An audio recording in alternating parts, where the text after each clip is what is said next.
Hi everyone, hello! It is I, Trooper SJP, and this is the Academic Foxhole.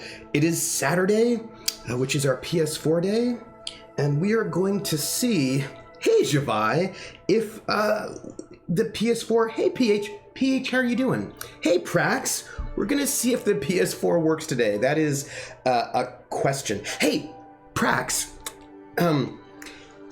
this is good morning everyone. It's a good question if the PS4 is working. We're gonna just have to see. I've put on the air conditioner in the room where the PS4 is, the living room. And so we're gonna just have to, hey Beetlewinds, we're gonna have to see if it actually goes. This is gonna be the experiment. So Prax and I were discussing something the other day, and Prax said a thing which is totally true, and I can catch the Saturday stream, sadly because my Dungeon World game got canceled this week, but still it means I get to catch the stream. I'm sorry about your Dungeon World game being canceled. I'm sorry about that. I'm sorry. So look, I'm gonna just just flip over to see if it's gonna work or not, like while we're here. Oh, huh. Well, hold on. Apparently the disc has to be inserted. What is that? Hey, Ice Bunny. Look, Prax and I were discussing the depiction of Italian Americans in film and how almost all of them are basically there are almost no films with Italian Americans, not Italian films, but Italian American films where they're not gangsters. And first off, this is just 100% true. There are exceptions that prove the rule, but I've been having the hardest time thinking of some. But I've got a couple, but I want to know, brainstorming, if people can think of more films, because I mean, that's awful, right? Anyway, I'll be right back. Hold on.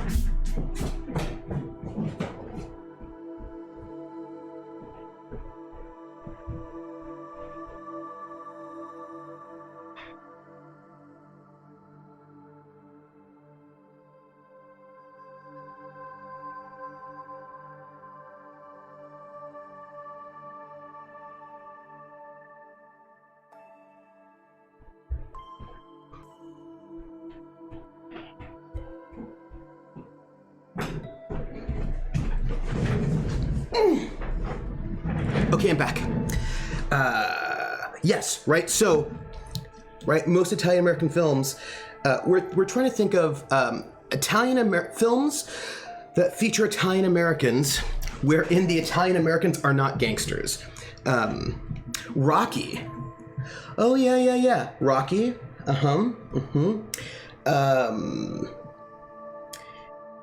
Besides Rocky, there's also, so Moonstruck, but the Italian American lead was Cher, who's Armenian. Moonstruck, Rocky, I've been sliding around the floor in socks. There was a film called Fatso with Dom DeLuise from the 70s or 80s. Yeah. Any spaghetti western, because the Italians are playing Native Americans. But those are actual Italians, though. Because the thing is, if you want films where... yeah, but the thing is, PH, he doesn't always play Italian in those films. Like, I don't think Rambo is Italian American. Hey, Schmelzer. So, like, one of the things is that, like, Italian films are different, right? So films made in Italy are totally different. But the question's about Italian American depictions. Yeah, Rambo isn't, right? So, like, Rambo isn't Italian American. Yeah, but the thing is, PH, they don't always play Italian Americans, right? So, I'm thinking about, I think it's, here, let's do this to see when we're going to get this to work. But then you need to get your, right, but the question is, does he play Italian American, right? So I think that's the thing, is that I was thinking about, I think Robert De Niro was playing a cop, but I think he was playing an Irish person. I think he was playing Irish in that one. Oh, yeah, chef, maybe? Yeah, but it's like, according to the wiki, Rambo's part Native American because they were doing that. The boxes are not gone. Those boxes are still there. if you want to, no, TVs. That's true. TV. I think might maybe have better, but the point is, of course, that we are. Sophia is totally goals, and I just want to point out for the record that we are racking our brains. And DiCaprio isn't usually a gangster, but he's also often not playing Italian American, right? So like that's the thing, like the point of the actor versus the, like Jack was Irish in Titanic, right? He wasn't Italian American in that film. And hey Verum, how are you? Welcome in. Right now we're talking about the trend, and actually there's a whole there's an organization like the Italian Anti-Defamation League. It was really big in the 70s, and it basically protested the ways in which Italian Americans were almost always portrayed in the media as criminals and gangsters. Yeah, we're looking for positive role models for Italian Americans in films. Yeah, the fact that it seems to be so hard to find examples says something as well. Right.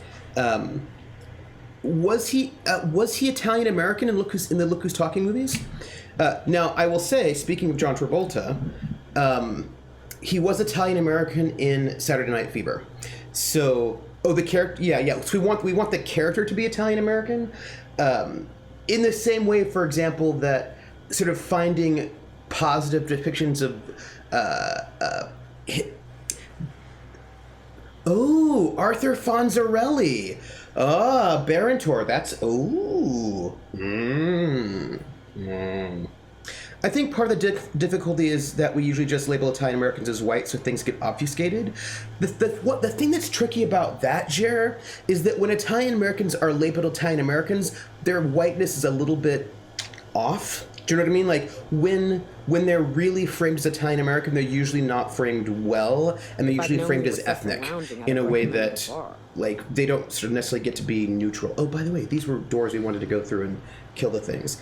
Tony Danza, yeah, that's a good one. So the Fonz. Now I'm going to note, by the way, that the things we're bringing up are mostly. Cool. Thank you, Krellin. I want to point out that some of the things we're finding are TV, and I think that's interesting, and we can maybe like ponder that for a moment, the difference between TV and film. Aren't they kind of white, but a less accepted white kind of? All the people from Jersey Shore minus Snooki. Ray Romano. Oh, that's, again, TV. And the reason why I think this is interesting that we're talking about TV, because Ray Romano's a good one, Tony Danza's a good one. So I'm Golden Girls, right? So I'm thinking about TV, and Jersey Shore was making fun of those people. Do you know what I mean? Like Jersey Shore was making fun of the Italian Americans, so that was sketch. Yeah, Italian Americans are more newly white, and in the 80s they were mostly non-white, but not completely. There's another Italian American chef movie, Last Night or Big Night or something. Oh, Oh, Ralph Macchio and the Karate Kid. Yeah. That's a good one too. So one of the things I was so there was this thread that I sort of got on somehow. Gail Simone. Oh, I should probably just shoot some things while we're doing this. Gail Simone was talking about. She was like gave the question like what are movies that you hate that everybody else loves, right? That was the question. Yes, but is that not a point to make when it comes to stereotyping? But we're trying to find things that are not offensive stereotypes. Like that's like the look is how many sort of positive examples of Italian Americans can we find in U.S. media, especially film? It's like the goal is to find things that are not horrible stereotypes. That's what we're looking for. So what's interesting is that and this is something that I'm gonna sort of do a little bit like a but this is now making me think about this is making me think about TV versus film. So Gail Simone, she asked what are films that you hate that everybody else loves, and she said The Breakfast Club, and I said why pick I am disappointed in you.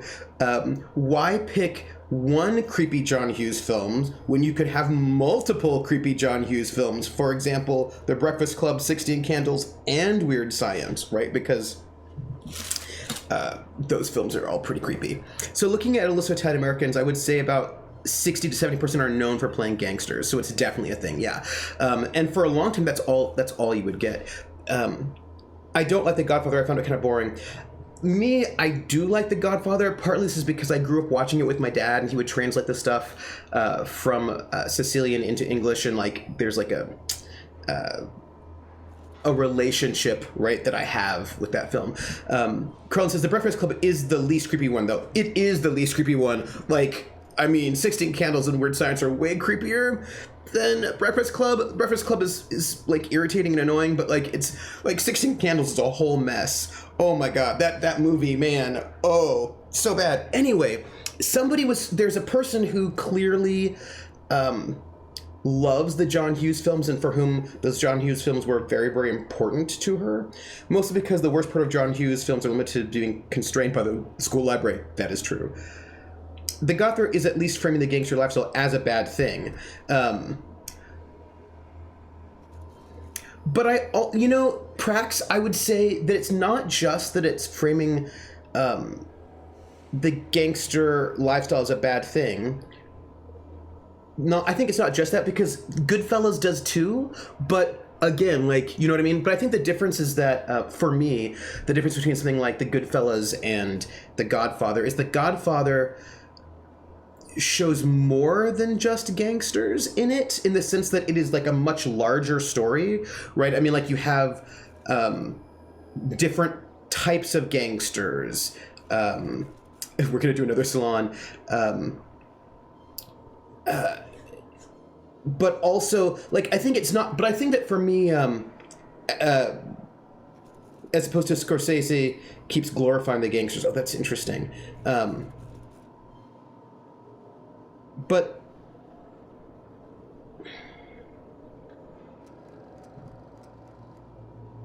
I think this also just shows how many movies there are about gangsters. Scorsese versus Coppola. That's interesting. The Godfather mythologized gangsters. Goodfellas show how skeevy and petty they really are. I think the thing is, I think that The Godfather is, they're mostly about mobsters, not gangsters, though, yeah. Yes. So one of the things I think that's different about, so first off, there's a lot of mythology that happens in The Godfather, but I will say that Goodfellas is also a kind of a mythology, but it's a mythology of like a kind of a badassness that people, mob wives, oh my gosh, that's so bad. Oh, mob wives.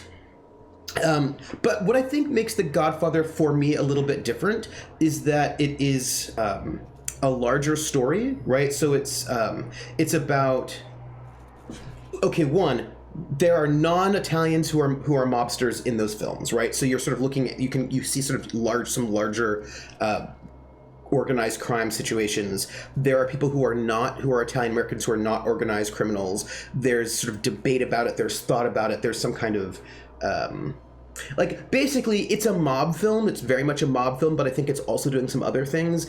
But the point is, it's about Mike's falling, right? It is a mob film, but it's also about other things, including the relationship between Italy and the United States, about the immigrant experience, like Godfather 2, where you do that whole entire sequence with De Niro, where you see him, right, coming over to the United States and how he's being treated and what that's like. I feel like there's a lot more going on in that film. That said, the Italian-American Anti-Defamation League still protested that movie, because they're like, come on, you're making us look like all like mobsters. But I think that it was doing a little bit more. However, like, this is maybe, I don't know if Prax would agree or not. Maybe she would. I think she might. The problem is not that The Godfather exists, right? It's the same with like all discussions of representation. Like, the problem is not like that a gay person gets murdered in a film when it comes to Bury Your Gays. The problem is that for the longest time, they all were, right? And the problem is not that there's like an Italian mobster film. Like, that's not a big deal. But the problem is that like the vast majority of films dealing with Italian Americans in the US for the longest time have just been mobster movies, right? So if we had more diversity, generally speaking, it wouldn't be that big of a deal to have a mobster movie or two. But when that becomes the primary sort of depiction of Italian Americans, then Oh, that was Pacino. That's Pacino. I have to think about that one. But are they playing an Italian American is coming up a lot for Italian women in movies. Ooh, yeah. That's actually a good one. And also, let's just note there's not a lot of really great depictions of Italian American women. Also, because and this is, if I might sort of add in here, let me come here for a moment. I think. Oh, an Angel Heart. I don't think he was. Ooh, that's a good question. And I think, and I think, ooh, My Cousin Vinny would be a good one. Yes, My Cousin Vinny. My Cousin Vinny. Yes, that's a good one. And you want to know what's really great about My Cousin Vinny? I'm gonna just sort of note. Hey, Mupin, I will note something about another sort of problem with the sort of focus on mobsters for Italian American movies is that women you don't get a lot of depictions of Italian American women. And when you do get depictions of Italian American women, they're almost always like the mother, like, but very much in the background, because those mobster movies sort of frame everything as being very male centric, and so the women are very, very, very tangential. Fran is Jewish, so that becomes like that is also really tricky, where Italian American women rarely, like, if your entire Italian American world is mobster dudes, there's not much space for women. So for Italian American women, and that's like, yeah, no, the character is, I'm pretty sure the character is Jewish. And like, I think about The Godfather, which again I enjoyed very much. The main woman is Mike's wife, who's not Italian, and you get the sister, right, Talia Shire, but you know, and then like vague mom. So like yeah, Carmela and Janice from The Sopranos are the most notable female Italian American characters, and they're both pretty awful people. Yeah. Right, so like I think PH's Italian American actresses are not mostly known for playing gangsters or being related to gangsters, so that's good, but they're often not explicitly playing Italian Americans. Yeah. Hides behind Barontor just in case Trooper is going to throw something after me in the internet. No, I'm not going to throw anything. It's kind of hard to see myself in most Italian American mobster movies. Yeah. Rizzolian Isles. Yes, Rizzolian Isles. That's right. Oh, Rizzolian Isles is interesting, right? Because that's what's set in Boston. So you get like the Irish American, the Italian American, and they're two cops and they're buddies. Yeah. But, oh, wait, I didn't finish my thought. Sorry. Again, TV show. So this woman was defending the John Hughes films. And I think it's because they must have been very important to her. So she wanted to defend them. And I was like, again, TV versus movie. And I was saying that a lot of these films are like really misogynist, actually, right? I was like talking about how there's a lot of like sexual assault played for laughs, like not as bad. Like those John Hughes films are really creepy about women,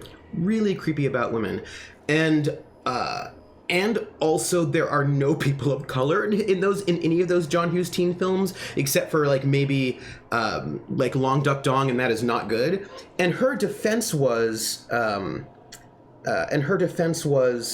well, you know, the Chicago suburb of New Trier is like almost all white, so why would there be people of color in it? And also, it was really bad to be a girl in the 1980s. Like people would make you a joke, or it was really threatening. It was really sexist and bad. So these movies are just reflecting that. And I was like, no, yes, it was really bad, but those John Hughes films are not critiquing the sexism or critiquing the racism. They're just doing the sexism, the racism, right? There's a big difference between wanting to make media that like notes it was really bad to be a girl in the 1980s and critiques that, and then there's a film where Jake the heartthrob gives his passed out girlfriend to Farmer Ted to have sex with, and like to take her home and whatever. But like, and that was not, we were supposed to think that Jake was a good guy for that, right? So I was trying to point out that there's a difference between those two things. And when I was thinking about, and so I was trying to think about a contrast to sort of show the contrasting difference. And I realized, so there's a movie Little Darlings, which was a movie with Tatum O'Neal and Kristen McNichol that was aimed at a female audience. And I thought that did a much better job of dealing with sort of women's sexuality like girl sexuality and the tensions around that in the 80s, if that was a better film for that. But when I was trying to think of things with like that were a bit more less like that, and also comedies, what I came up with was I thought about The Facts of Life, which is a TV show, right? 2D was black, but also it was sort of dealing with those the girls on that TV show, their sexuality and their lives, sort of more less in a gross sexist way. And so again, TV shows becomes a space where more representation can happen, right? And so I think that there's something really important about TV shows versus films, and what you can get, like, in where depictions are happening. My wife doesn't like that Isles is never dressed properly for doing her work on bodies. Barentor, I totally appreciate that. Yeah, going back to beloved 80s comedies in the general is always a rough experience. Oh, yeah, Hopscotch. Oh, hey, that's a good one. Yeah, I mean, and the thing is, I think there's something really interesting about TV versus film that we can maybe ponder. I realize that right now we are currently playing the game, don't worry about it. And that is that for a really long time, I believe that people, producers, marketers, those folks, assumed that the audience for film is male, but there's an assumption that there's a female audience for television. And so I think that you are more likely... Oh, get food, Ice Bunny. So, for example, I don't know if you noticed... I'm sure you must have noticed. I mean, you all notice these things, right? There was a big... trend of older... Do you think so? I do think soap operas have something to do with that. I totally do. Also because TVs are in the home. I know this is so, but like we're talking about like people being gross, right? That TVs are in the home and people assume that housewives are at home, and so therefore that they are a market you have to pay attention to. Whereas I just think a lot of films are just not thinking about women, and of course. You take the good, you take, and there you have, The Facts of Life. And I think the regionalization of TV in the pre-80s gives a wider opportunity for characters. I think that's true as well. But also, I'm sure you've noticed the trend where a number of actors who are women, who are older, but also who were, like, okay, so rewind. For the longest time, like Barentor, Prax, Bouger, people who are a little bit older, Ice Bunny, you all know, that for the longest time there was a really big prestige gap between film and television, in that if you were a film actor, you were considered better than a TV actor, and it was very difficult for TV actors to break into film, and film actors would never do TV because it was below them. Like there was, older, gasp, right? Older than whom? Somebody. Beetlewind says, American soap operas versus UK soap operas is crazy. Oh, it is. I love thinking about the differences.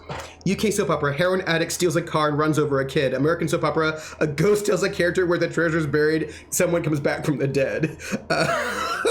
Beetlewind. Oh, or UK soap opera, really poor, destitute people in the East End of London wearing the same jacket who work at a veg stall, and their worry is like what's happening in the pub. American soap, fabulously wealthy owner of a cosmetics company whose evil twin sister was separated at birth and has now returned in order to ruin their lives and steal her husband. I mean, they're very different.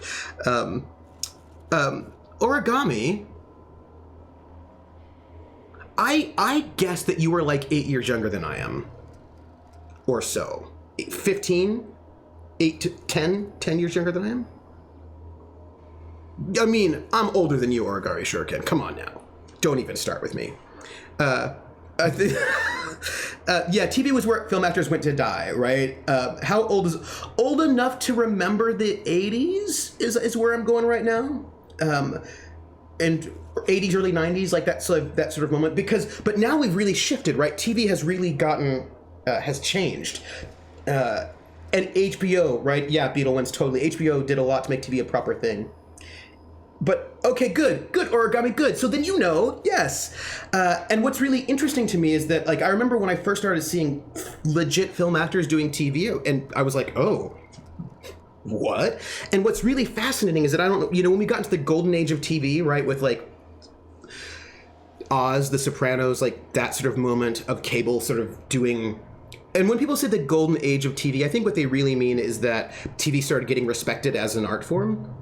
But one of the things people talk about, The Sopranos and like Breaking Bad and all of that. But when I think about this same moment, I think about the fact there were a number of legit women who were film actors who were successful and did really well, but who were not in their 20s or 30s anymore, who moved to TV and got really interesting roles, right? So I'm thinking about, for example, Saving Grace with Holly Hunter, who's an Oscar winner.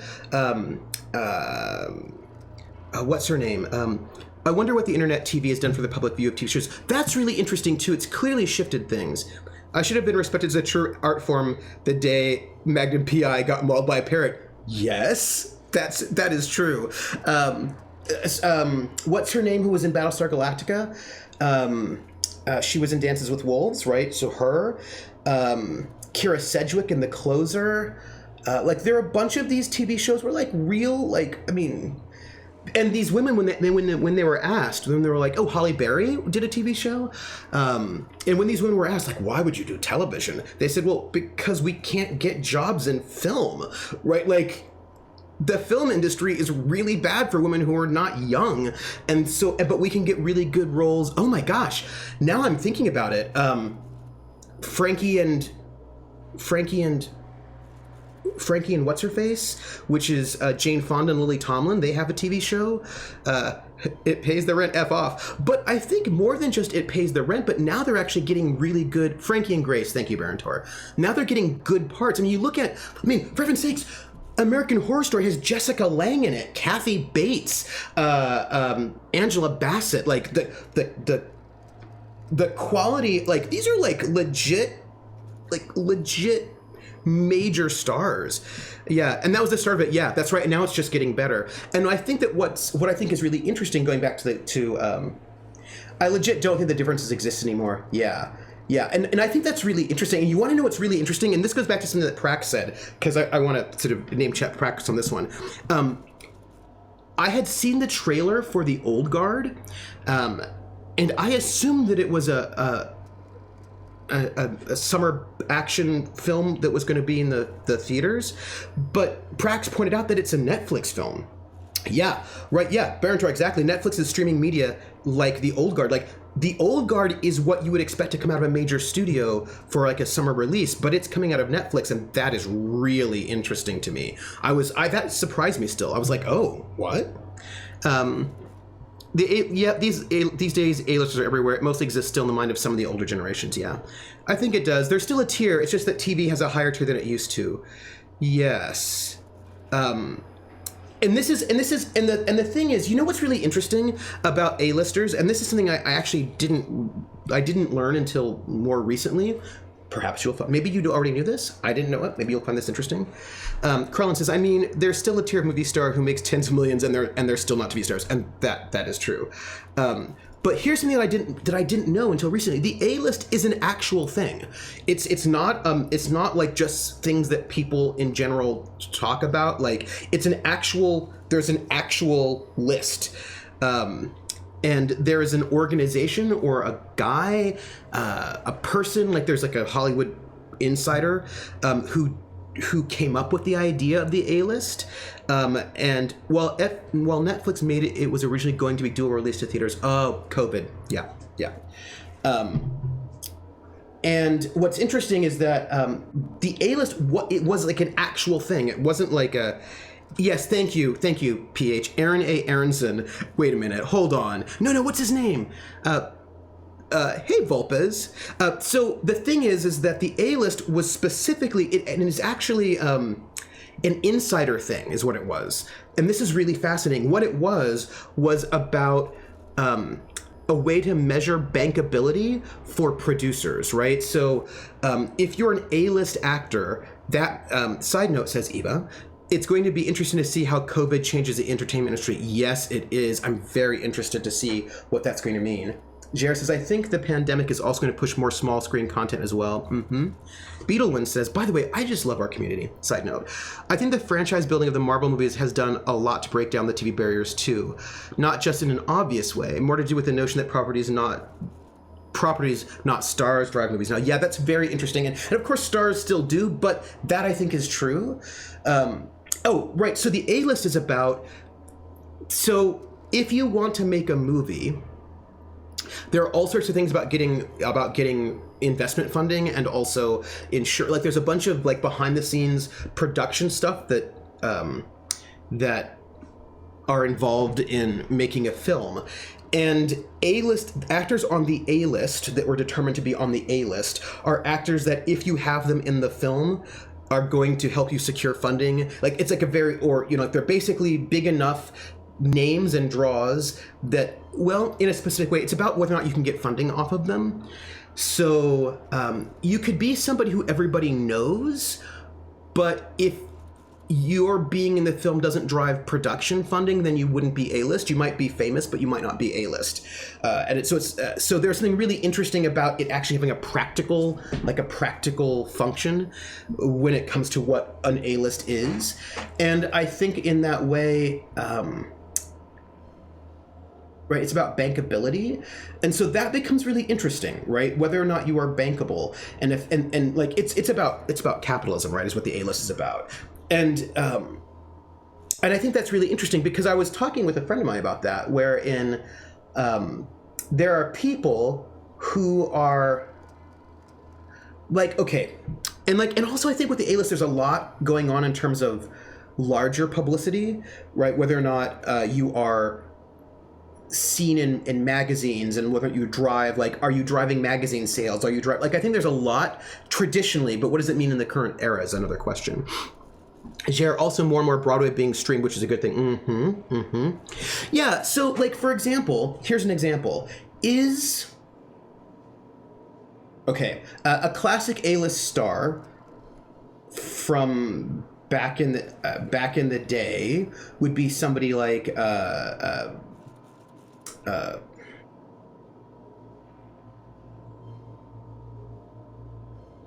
I lost my mind. Julia Roberts, right? She was an A-lister. George Clooney. It's an interesting dichotomy, though, because an A-lister will drive investment, but the presence of an A-lister will make the movie cost so much more. Yes. Johnny Depp getting $90 million for Pirates 3. Yes. I don't know how big Julia Roberts is right now. I don't know if she drives box office in the same way. I'm not certain. I haven't seen her doing a lot of stuff recently. Like when I try to think about like who's A-list in 2020, it's a thing a little bit tricky for me to think. I mean, I suppose Charlize Theron. Who are big A-listers right now? Like right now, The Rock. Oh yeah, The Rock's a good A-lister. Leo DiCaprio, yeah. I have lots of thoughts on the rise of small screen content, but maybe too much be conducive to Twitch chat. I'll post it in Discord later. Oh, I'm ready to hear it. Post it in Discord. That's what Discord is for, long form. Charlize definitely. The Rock, I think, is a good one. Leo, I think, still is. Oh, maybe Emma Stone? Ryan Gosling? Chris Evans. Oh, yeah. Chris Evans, definitely. Robert Downey Jr., definitely. Anyone in Marvel, I think that's true. But now most of the A-listers started their own production companies and back their own movies more now. I think that's also true. But so here's the thing. All the Chris's. But here's the thing I think is really interesting. And that is that somebody like, let's just sort of give a kind of a counter example. Somebody like Meryl Streep, I think it's hard to put her in the A-list. Not that, I mean, like, she's highly respected. She does really, really well. But she doesn't tend to get cast in blockbusters, right? She doesn't tend to get cast in... People don't tend to assume that she's going to generate huge amounts of money. Maybe Matt Damon, right? Like, and I think that there's a level of actor who's really, really famous and really well respected, but I don't think they I don't think they're like A-list. Yeah, Beetle ones. Like, they're more prestige actors than A-list, and I think Atomic, and I think that's true. And I think there's actually a weird difference that you could be A-list and not be prestige-y. Do you know what I mean? Like, you could be somebody who clearly generates a lot of money for Hollywood, but isn't particularly prestige-y, or you could be prestige-y but not necessarily A-list. Yeah, the dames of Hollywood are their own list. I think that's true. I think that's. I mean, like there may be some overlap here or there, and it's really what's fascinating is that we have people that were certainly A-list who are now doing television, and that television is really getting a lot. You know, the thing is, TV is getting prestige-y, and that's really interesting to me, in ways that, like, I want to know how that's going to go. Yeah, Mark Wahlberg, definitely, and this is, oh my gosh, sorry, can I bring up one more thing because I'm so excited about this because you just made me think about this. The tension between prestige and popularity and the way that manifested in the Oscars and also Oscar snobbery, how they wanted to create an entirely new Oscar category, Best Popular Film, and everybody got really mad about that. They're like, why are you being so snobby and awful? And the category never happened. Oh, is TV prestige or is streaming prestige? Ooh. Oh, Atomica. Yeah, I totally agree with you. Fiddler Omega, yeah. Mark Wahlberg is an A-list person who's not prestige. Best Stuntman should be an Oscar. Like I don't even understand why there's not a Best Stuntman Oscar. And people say, oh, but like if there'd be too many categories for the Oscars. Like, but you have a technical Oscars ceremony that is not even aired. Like, you could just easily put Best Stunt Coordinator, Best Stunts in like the technical Oscars category. Like, come on. A-list gives you money, prestige gets you Oscars. Yeah, and that's because what's a prestige show that isn't streaming platform? HBO. Game of Thrones counts as a streaming platform, but I don't think so here's the thing though, that I think that HBO sort of doesn't, and also, I mean, it has HBO Go now, but I think for category purposes, I think it may not. Because, and here's why, because of weird release dates. Like, I know that Netflix had problems. People were trying to block Netflix because of the way that it doesn't actually adhere to regular season formats, and they were not successful. Old guard Hollywood was not successful in blocking Netflix. Good. Everyone who watched Game of Thrones did it on Go. But also, so HBO, but I think for the longest time there was some AMC, right, that had Breaking Bad and Mad Men, Damages. Oh, Glenn Close, another sort of A-list-ish big actor who was on TV or pirating. Well, that's fair. The Wire is a perfect example of a prestige show. It wasn't a huge success at the time, but it grew, and it got critical success. And I think that what's interesting is that for a long time you just didn't have prestige shows really on TV. I mean, like, the closest thing I could think of in the 80s was something like Hill Street Blues, which was still a police procedural, but there wasn't a lot of prestige TV, to be honest. Sons of Anarchy, oh yeah. Ron Perlman, definitely A-list, but not prestige. Yeah. Oh, gosh. Yeah, it's why you're seeing streaming platforms going to episodic release instead of just releasing all at once. Vulpes, that's true, because they were like, the Academy, the Emmy Academy was trying to like mess with them because of that, which was like weird. Krill, I would say they're too intertwined to make that distinction. I think that's also true. A lot of streaming comes from TV, and that requires those production companies to get them off the ground. Yeah, it's really, I think Ron Perlman is borderline prestigious, though. Yeah, I think he sometimes gets it. Like, he's one of those weird middle spots. Atomica, you gotta go. Well, before you go, Irway and hey, the anime. Irway and hey, the anime. Irway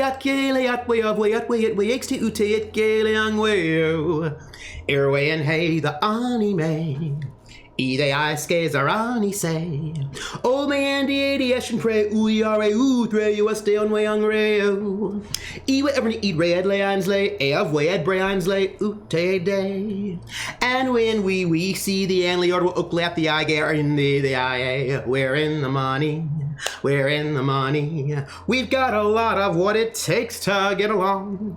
Woo! That was We're in the Money, as sung by Ginger Rogers in the film Gold Diggers of 1933, which was in Pig Latin. Thank you, Atomica.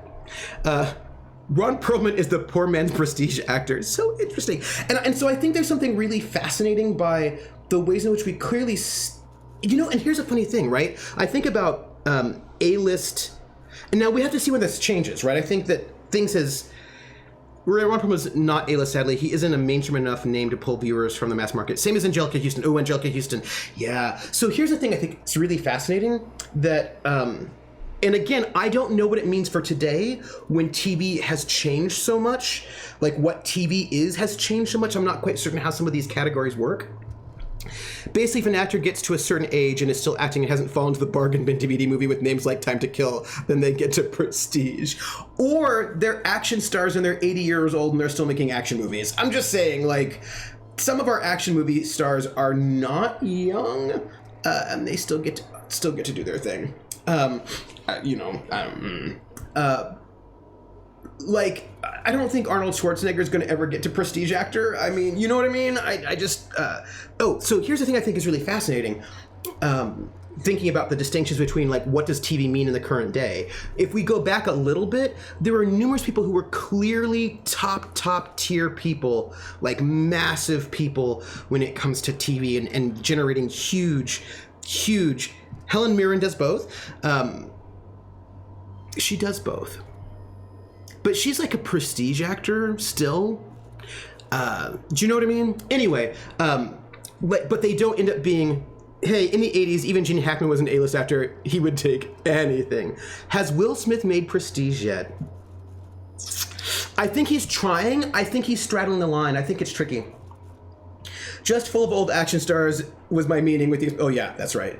I think the way that things are going to work is still changing. I think that's true. Like, I think about, think about somebody like Ray Romano or the cast, most of the cast of Friends. Like, they were making so much money per episode. Like, I mean, Ray Romano made huge amounts of money on Everybody Loves Raymond. The cast of the Friends made huge amounts of money. Ellen DeGeneres makes huge amounts of money in her talk show, but they couldn't headline a film. Do you know what I mean? Like, Ellen's attempts to do films did not do well. You know what I mean? And most of the people from Friends have not been successful doing film. They're not box office draws, and I think that's interesting. The Expendables was a fun concept that we got to see all the elder action stars in one movie. Yeah. I know Will Smith wants to be prestige very badly. I'm just not sure he's worth the gap chip. Hey, Kitchen Bratlin, how are you? We're having a wonderful... We're playing The Outer Worlds, but we're having a little bit of a conversation about prestige first. Oh, yeah. I think also Ali was him trying to do branch over to prestige. I think that becomes... And really, I think the problem is that Hollywood is really snobbish, and they don't like... They make a really strong distinction between prestige films and sort of genre films. Do you think certain genres of TV movies lends itself more towards either A-listers or prestige actors? Yes. I think so. Yeah, Ali, Concussion, he's done some things that push the prestige. It's interesting. And so here's the thing, Mahershala Ali is becoming more prestige than Will Smith. Ooh. Yes. But here's the problem. Okay, so here's the problem with Will Smith. He's trying really hard, but I think the fact that Will Smith started in The Fresh Prince of Bel-Air will always be held against him a little bit. And also... Independence Day in the action films, and I know that sounds really harsh, and I'm not, like, this is not my judgment, but I think that Hollywood is really harsh on people who start in comedy TV sitcoms and who do a lot of genre films because they're really judgy. Do you know what I mean? Like, I think that's same as a lot of comedy actors. That's totally true. I think it's really hard for comedy actors to get taken seriously. You have to work really, really hard, and I think it's also really difficult to I love the conversation. I've had the pleasure of following here, but the first time catching live. Thank you. We're playing The Outer Worlds, but we're talking about prestige in film, which is Morgan Freeman. Yeah. Will Smith will probably never make prestige because black prestige is hard to achieve. Pretty much just Denzel and Morgan Freeman. Robin Williams did it. Robin Williams worked really hard. James Earl Jones, definitely prestige. Samuel L. Jackson, it's tricky. Samuel Jackson is tricky because he's done a lot of films that are kind of genre-y. Robin Williams was excellent in 1 Hour Photo, but I don't think it did as well because folks wanted him to be funny, not scary. I think Robin Williams' big prestige turn was Good Morning Vietnam, and then back-to-back that with Good Will Hunting. But, like, it's hard for him. Sam Jackson's an A-lister, but not... I think his prestige is iffy. Like, I just think about the ways in which Morgan Freeman is always prestige, yeah. Samuel L. Jackson's been in too many paycheck movies to be prestige. Viola Davis. Viola Davis is a prestige actress. She's prestige. Yeah, and Michael Caine, it's hard for him to be prestige because he'll do anything. Anthony Hopkins, yeah. What is now wrong with The Fresh Prince? I love that show for all the wrong reasons. But the problem is it was a comedy and it was goofy. And that it's hard for Hollywood to then embrace you as like their serious actor when they look at that. Will the Marvel movies keep some actors from being prestige? That is a good question. That's a really good question. And here's the thing. I want to talk about Charlize Theron again because I think this is really interesting. Robin Williams bounced between comedy and prestige in a way that I don't think anyone else will ever be able to duplicate. I think that's true. I think it's really hard to do that. Morgan Freeman is losing his prestige because he's getting a must take any crap that's in his way.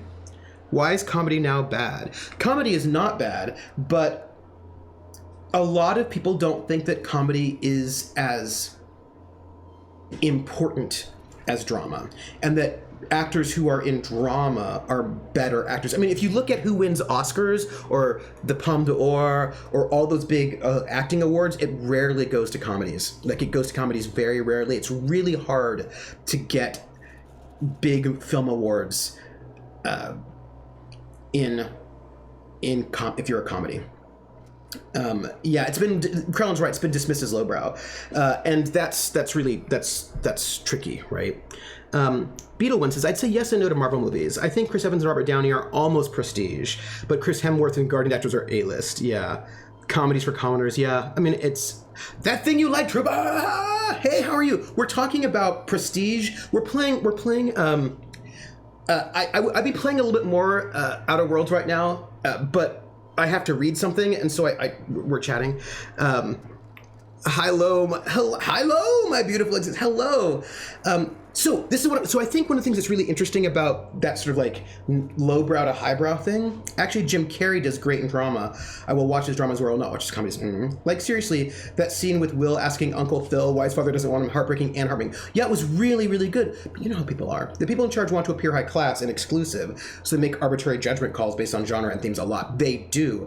And so what's interesting to me is that I think in the past, the only way to get to prestige would be to move into prestige films and then not turn back. Like, turn your back on the, like, if you, like, in the day, if you wanted to make the jump, you had to basically make the jump and not look back. I'm pretty sure all streams consist of, I would be playing this game, but yeah, that happens. This is something to do with the conversation, but I ordered 3 things from the Chinese restaurant and I got 7 boxes. Ooh. Now I want Chinese food. So I think that in the past it was like if you did the prestige turn, you weren't supposed to go backwards. Do you know what I mean? Like, you weren't supposed to then do more science fiction, right? And also I think it's really hard. Oh, I miss B. Arthur too. I also think it's really hard to go from like what they call genre films, like sci-fi, fantasy, etc., into prestige because they are really bad with that. But what's interesting to me is Charlize Theron. So Charlize Theron, Mel Brooks is not prestige, but is to me, yeah. I mean, Mel Brooks is amazing. They should then not do theater only if it should be for the posh, you know. And it's really for people who want to be posh.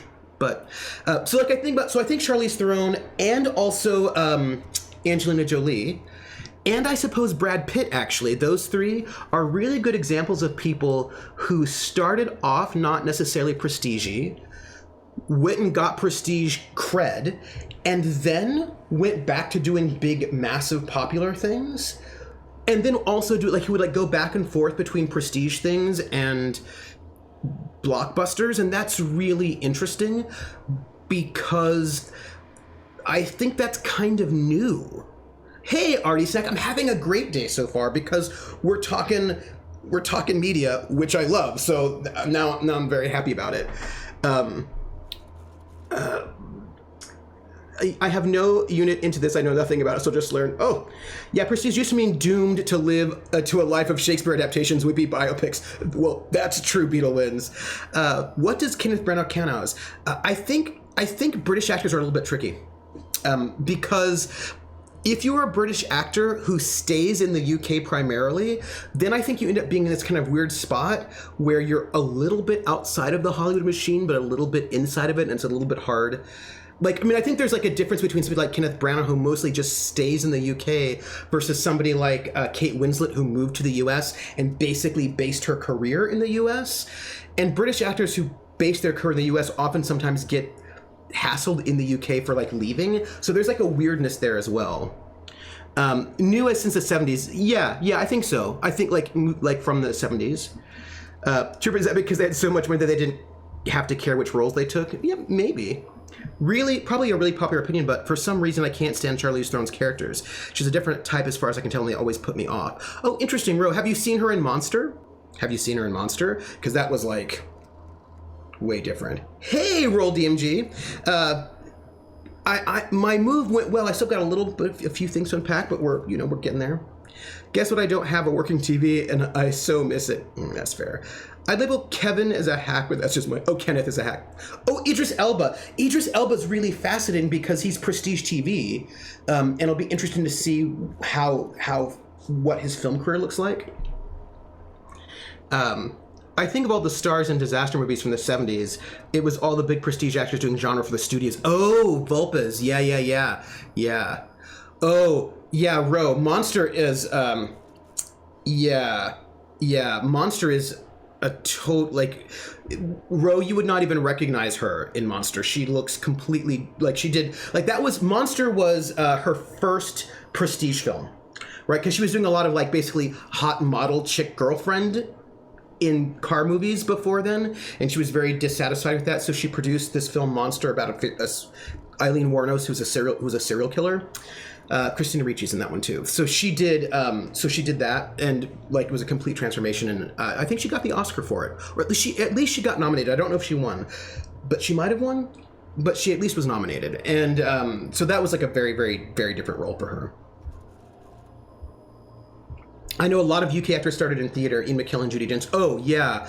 And, he was pretty good as Heimdall in Marvel. I like that. Idris Elba is interesting because he's been used as a star name, but most of his movies have been mediocre to bad.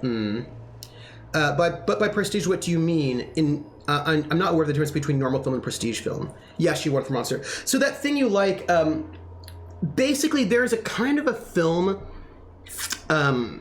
that people think, oh, that's a film that would win an Oscar. And sometimes they're bad. Like, I'm not saying that prestige films are actually better than other films. Sometimes they're not good, but they do certain things that make people think, oh, yeah. Like, they're often historical films. They often have British theater actors in them, although not only, or they're usually drama. Like they're in all these, they're often sort of biopics.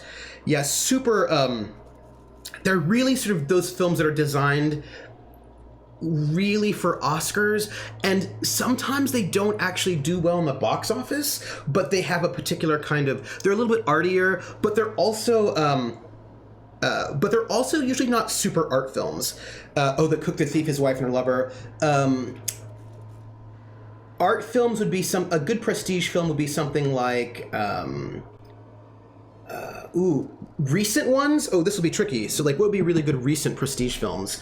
Margaret Thatcher, the Margaret Thatcher film, The Iron Lady with Meryl Streep. Almost anything Meryl Streep is in. 1917, English Patient, The Duchess,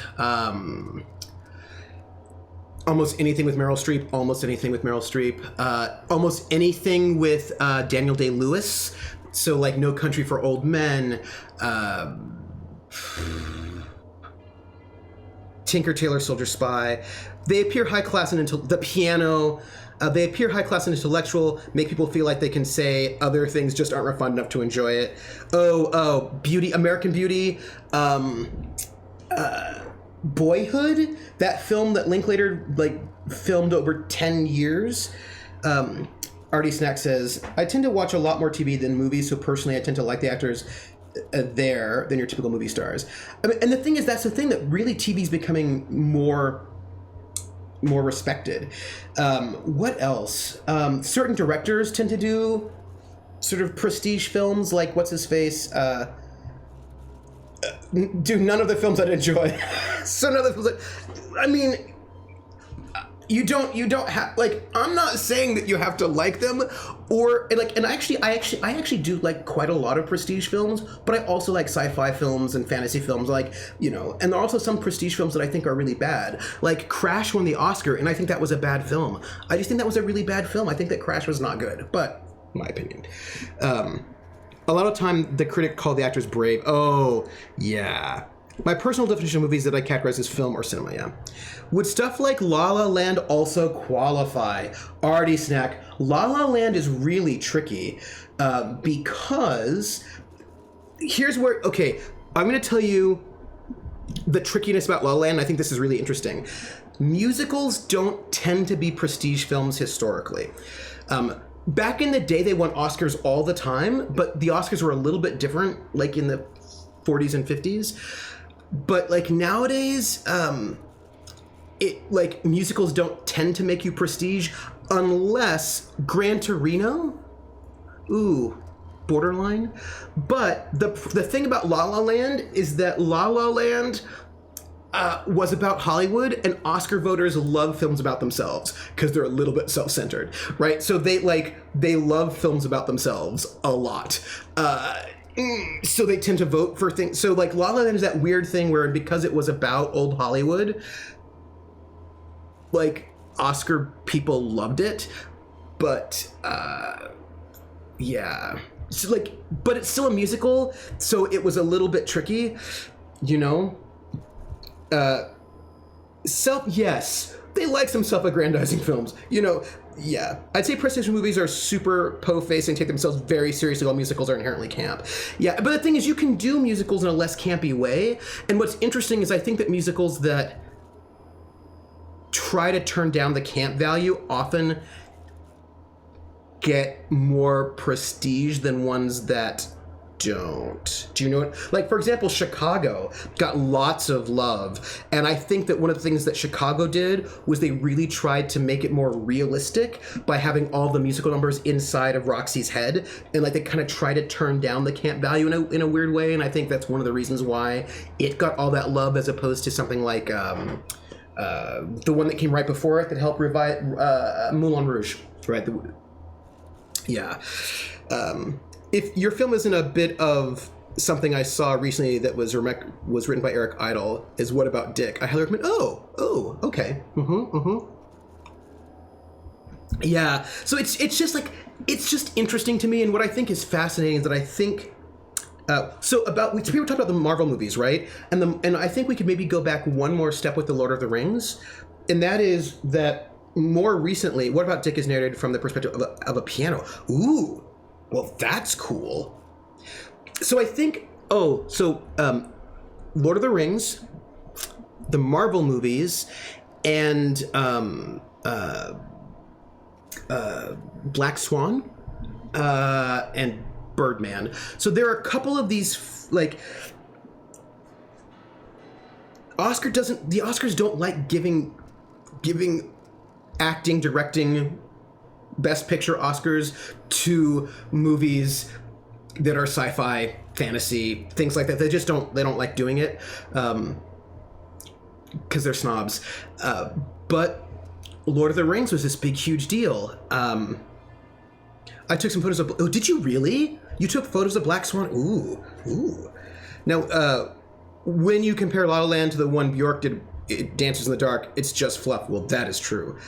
If the movie is fun, it can't be prestigious. Art is pain, and so for prestige, you must suffer. Well, I think that's also part of it. And if the actors suffer, like Leo DiCaprio got his Oscar, his like first Oscar for the Revenant, and like almost all of the press around the Revenant was like how he himself was suffered. And I was reading the press and I was like, wait, this sounds like an unsafe work environment. like, he shouldn't be getting frostbite for this film. Like, what's wrong with, like, that doesn't seem like a good thing at all. Like, that we should not be valorizing him being terrorized by his director and being put in an unsafe work environment. But, like, that gets him the Oscar, right? So, like, there are these weird things about suffering that is, like, sketchy. Beetlewind says, the Oscars tend to suck. The judges seem to be mostly straight white dudes who have a very prescriptivist view on quality, and they're like really old. Like, a lot of these Oscar voters are from like 80,000 years ago. It's because the only way you could be put into the Academy to be voted is if you were nominated for an Oscar. There are a couple other ways to get in, but mostly the only way to get in is to be nominated. And so if they keep nominating the same kinds of things, the same kind of actors end up being in the Academy, and then they keep voting for the same kinds of things. It's like, hey, half-off Dermot. Lord of the Rings got more for the last one, I think, than the first two. Like, they waited to give the whole series awards, yeah. But that giving them awards was a little bit of a break that they realized they kind of had to. So that becomes really interesting. Krellin says the Oscars weren't convinced Lord of the Rings was going to be a thing, so they snubbed the Fellowship of the Ring, which was the best film of the trilogy, and gave all the awards of the entire series should have gotten to Return of the King, so they could keep their relevance for another decade, and that is true.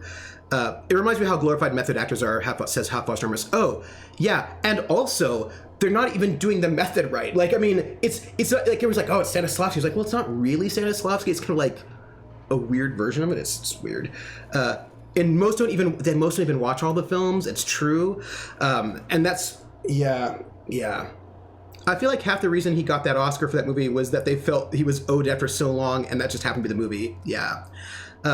Rose has sigh. Being a straight white dude is really starting to have an unpleasant weight to it. You know, just be a cool straight white dude. People like George Clooney. Like, just don't be like an old gross person who's like, "Meh, I'm not gonna watch that movie." Meh. Like, just don't be that person, you know? Be like a cool person. Then you're good. But yeah, those, like, there's old. I'm gonna steal. Oh, Black Swan is in the Discord. Yes, thank you. And I think, like, other things too, like Steven Spielberg going from, like, blockbuster to prestige blockbuster also had an impact on the Oscars a little bit. It always has had privilege. It's just that it's becoming more visible. Yeah. If that's the thing, no one says those mean gross people. They say they are a bunch of straight white dudes.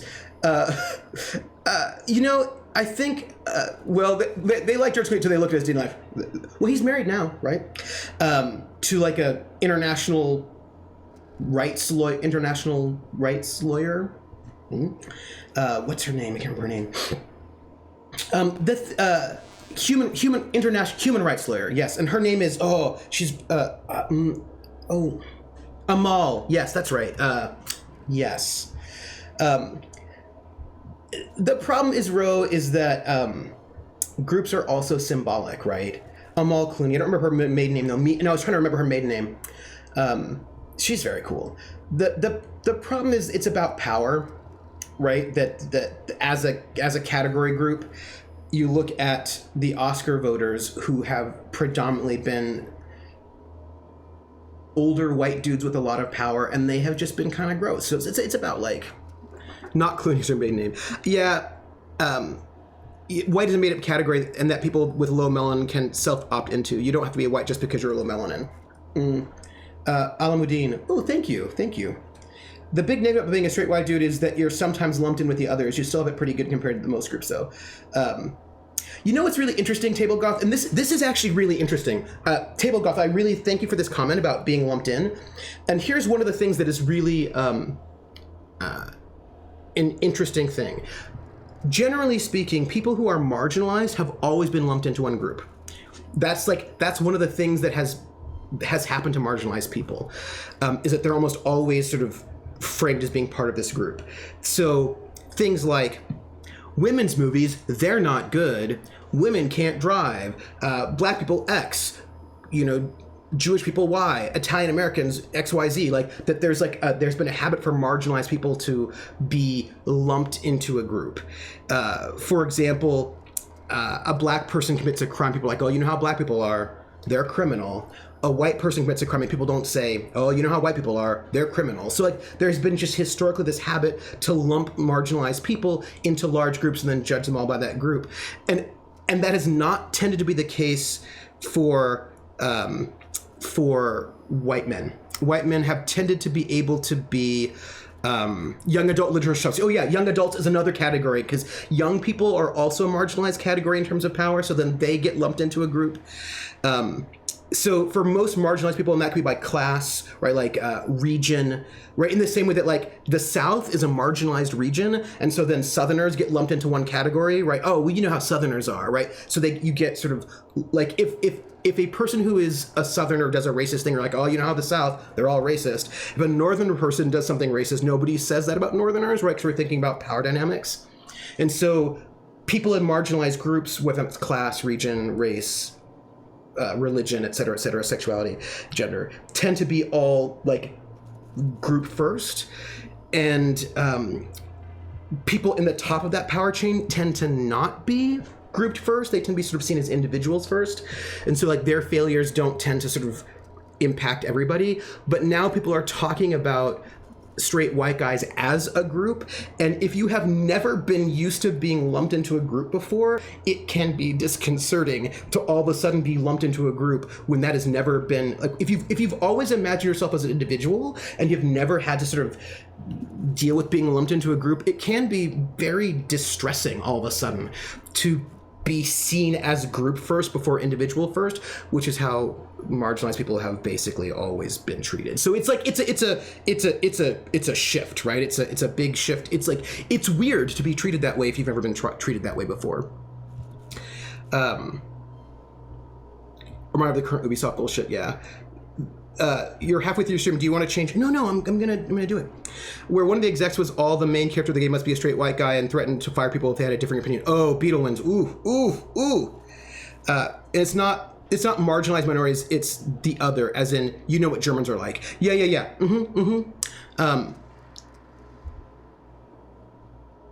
Yes. But Origami says, though marginalization and othering do tend to go hand in hand. Yes. And I would say that when people are doing that thing about Germans, they're also marginalizing Germans, right? It's also part of a process of marginalization. And the times when I have seen people doing that to Germans, the Germans usually have been the minority in that place. You know what I mean? Like there's like, it's like, and like it was really bad in the United States during like around World War II, and there's a weird thing about sort of marginalizing, and then like in Germans had to like change their last name and stop speaking German, and like there's like, so like there are like impacts there. Funny thing is how the normal is such a small group despite being seen as the most common. Shabbai, I have a really interesting comment about that. This is really interesting. I've got something I want to tell you. A Roll DMG says, as a straight white guy myself, now that we're being talked about in group terms, I say it's about time. A lot of people need a lesson on how it feels, in my opinion. Well, I welcome it. Artie Sex says, I'm a straight white male Christian gamer named Steve. I hit all those boxes. He's Steve. So here's the thing I think is really interesting about how uncommon the normal is. Halfar says, from the position of privilege, equality feels like oppression comes to mind. Naturally, it's not helpful to anyone to go, now we treat all people like shit because we shouldn't. And that shouldn't be the takeaway, but it's worth self-examining where the pain you suddenly feel for perhaps the first time sits in a larger context, yeah. So here's the thing I think is really interesting. There's a book. Something you may not know about me. You know I study music, and I study identity and race, gender, sexuality, and all that stuff, right? And this is, so Artie Sachs says normal is a construct that doesn't really exist, right? So one of the things that I do, I don't talk about it as much, mainly because it just hasn't come up, but one of the things that one of the central things I like to study is masculinity. So I've been reading a lot of, gender in general, but also specifically masculinity and the constructions of masculinity over time. And I do a lot of reading in masculinity studies. And there is a scholar, Raywin Connell, who is the scholar who first came up with the term hegemonic masculinity. And by the way, I'm totally gonna play the game. Oh wait, while we're here, I think I can probably do this without having to think about it. So let me just run some diagnostics. Faulty rollers, that's great. And then let's just install these rollers. Great. So, awesome. Great. So I just did that. There's a game. No. Okay, so here's... Oh, but I don't think I have to do a lot of thinking for this section. I think I can just wander around shooting people, so we get to keep talking. So, here's the thing I think is really interesting. So, one of the things I study, like one of my big, like, things that I study a lot is masculinity, and masculinity studies. At some point, Twitch will do you for false advertising. No, see, look, the game is here. It's not false advertising, I swear. And hegemonic masculinity. Is there anything I need to kill here? Did I kill everything? I think we can wander now, because it looks like we've killed everything in here. So that sounds good. I mean, I'm a derivative of Steve, right? As Javai said, I did my undergraduate dissertation on Old Norse deities and their masculinity. Ooh, interesting. It was really interesting to study the view of masculinity in that context. Okay, Javai, I want to hear all about it, because I am really excited about your dissertation, your undergrad dissertation. That is like really, really cool, and I want to know more about it, because that is the kind of thing that I love. Like that's my jam. That is my jam right there. Beetle wins what? There we go. Yes. But then are the people also scared that they do not get big enough slice of the cake in the moment? Is Connor derived from Steve? Hegemonic masculinity. So that's why whenever I look at a map in the Dark Matter campaign guide and see the hegemony of man, I think that's a lot to unpack there. Yes. So here's the thing about hegemonic masculinity, and this is so interesting. Raywyn Connell says that hegemonic masculinity is the idea of masculinity that is considered the true and real ideal, like the center. But what's interesting is that she also argues that basically almost no one actually does it. That like almost nobody, that basically hegemonic masculinity is this concept that you can never achieve. That it is basically almost impossible to actually achieve it, because it is, in the same way that like hegemonic femininity is almost impossible to achieve. Like these are things that aren't exactly real, and no one really does it. We are too diverse in thoughts and actions to achieve it. Yes, but it's not exactly the ideal man. It is, and this is going to sound, work with me for a moment. It's, I can't achieve perfect masculinity because there are no wells nearby for me to kick people into. So akin to Jesus, we should all be this, but no one can. Yes, but rather than Jesus, it's more like akin to the perfect marketing thing, right? Like that ideal, and the fact that you cannot achieve it is used to sell you things, right? Like our current kind of hegemonic masculinity, the perfect man will unite the galaxy in about 28,000 years, but then when of his sons will ruin everything. One of his sons will ruin. Yeah, it's like, it becomes this thing where, like, to be the perfect man or the perfect woman, maybe you need to buy this product. Maybe you need to do these things. It's the ideal fantasy of man in certain ways, yeah. And that fantasy changes, but the fantasy is not neutral. It does things, and that's why it's called hegemonic, because it serves the larger power structure, right? It serves the larger power structure to tell people that the ideal man does X, Y, or Z. And of course, what that ideal man does is different now that we live under capitalism than what the ideal man did under feudalism, right? Like the ideal man under feudalism was very, very different than the ideal man under capitalism. And the ideal man during a time of war is totally different than the ideal man in peacetime. Like those, they sort of shift what the ideal man is in order to get certain things, right? I mean, in reality, I only really did Odin, Baldur, Fair, and Thor. But from my reading, they were all kind of seen masculine, but only Thor really fit the normal rules for masculinity and masculine traits, like modern ones, yeah. And Thor has them to an almost comical degree. Like Odin has quite a few feminine traits, most obviously being a well-known magic user, yeah, which is very much not accepted for males, yeah. At one point, it was the cowboy idea, riding a horse and smoking a certain brand of cigarettes and drink. Yes, So a philosophical idealist based upon current cultural trends, yeah. And what's interesting is that these things are, by the way, so we did our goal, so that was great. I think we wandered around here already. So where are we going right now? What do we need to do? Where are we? What is happening in our life? Okay, so we're here. Let's see if we can find some quests that requires completion of the quest Passion Pills. But I don't think I have the quest Passion Pills. Weapons for the Void. I don't think I need to do that. Yeah, right. At one point, smoking was considered healthy. And it was encouraged to think that, by tobacco companies, right? Sweater vest, that's the male ideal.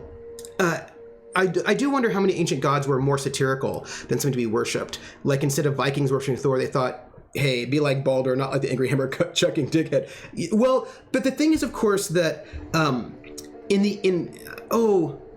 Prax, if Prax is still here, she can add into this. What I think is interesting is that God worship was different. Like, you didn't necessarily, like in a lot of these earlier pantheons, you didn't necessarily look up to the gods. I did. We're talking about Beetle ones had that really great question. I do wonder how many ancient gods were more satirical than something to be worshipped. Like, instead of Vikings worshiping Thor, they were like, hey, be like Baldur, not that angry hammer chucking dickhead.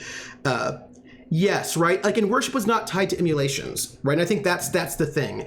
That, like, a lot of those, like, especially since a lot of those ancient pantheons didn't even care about human beings. Do you know what I mean? Like, most of the Greek gods, for example, were not in, like, Zeus didn't create humans, right? Like, that was Prometheus who created human beings, and Prometheus got punished, right, for giving them fire. Most of the Greek gods were like, whatever, like, they weren't so invested in human beings, and if they were, it was usually not great. Like, you usually just didn't want gods that paying that much attention to you. Do you know what I mean? Like, they had their own thing going on, and if they kept to their own thing, it was usually way better, because once they got involved in your business, it was never great. It was never a good thing to have the Greek gods or any of those gods really paying that much attention to you. It always ended up bad. The Norse gods were literally thought to wander Midgard and could show up at your door for dinner. Yeah, and like that was like, it's never good. Like, using magic in Viking society as a male was seen as ergi, which isn't 100% understand as a term, but an insult to one's masculinity. And we know from law books that if someone used that insult to you, were allowed to kill them. Only 3 terms allowed you to kill one for using it because of how insulting was. Oh, that's so interesting, Javai. Artie Snack says, I mean, at one point, radiation was considered healthy, and so it was added to toothpaste, and there are places that advertise radioactive mineral springs until the true nature it was discovered. Oh, yeah. Zeus is more of the set a man on fire sort of person.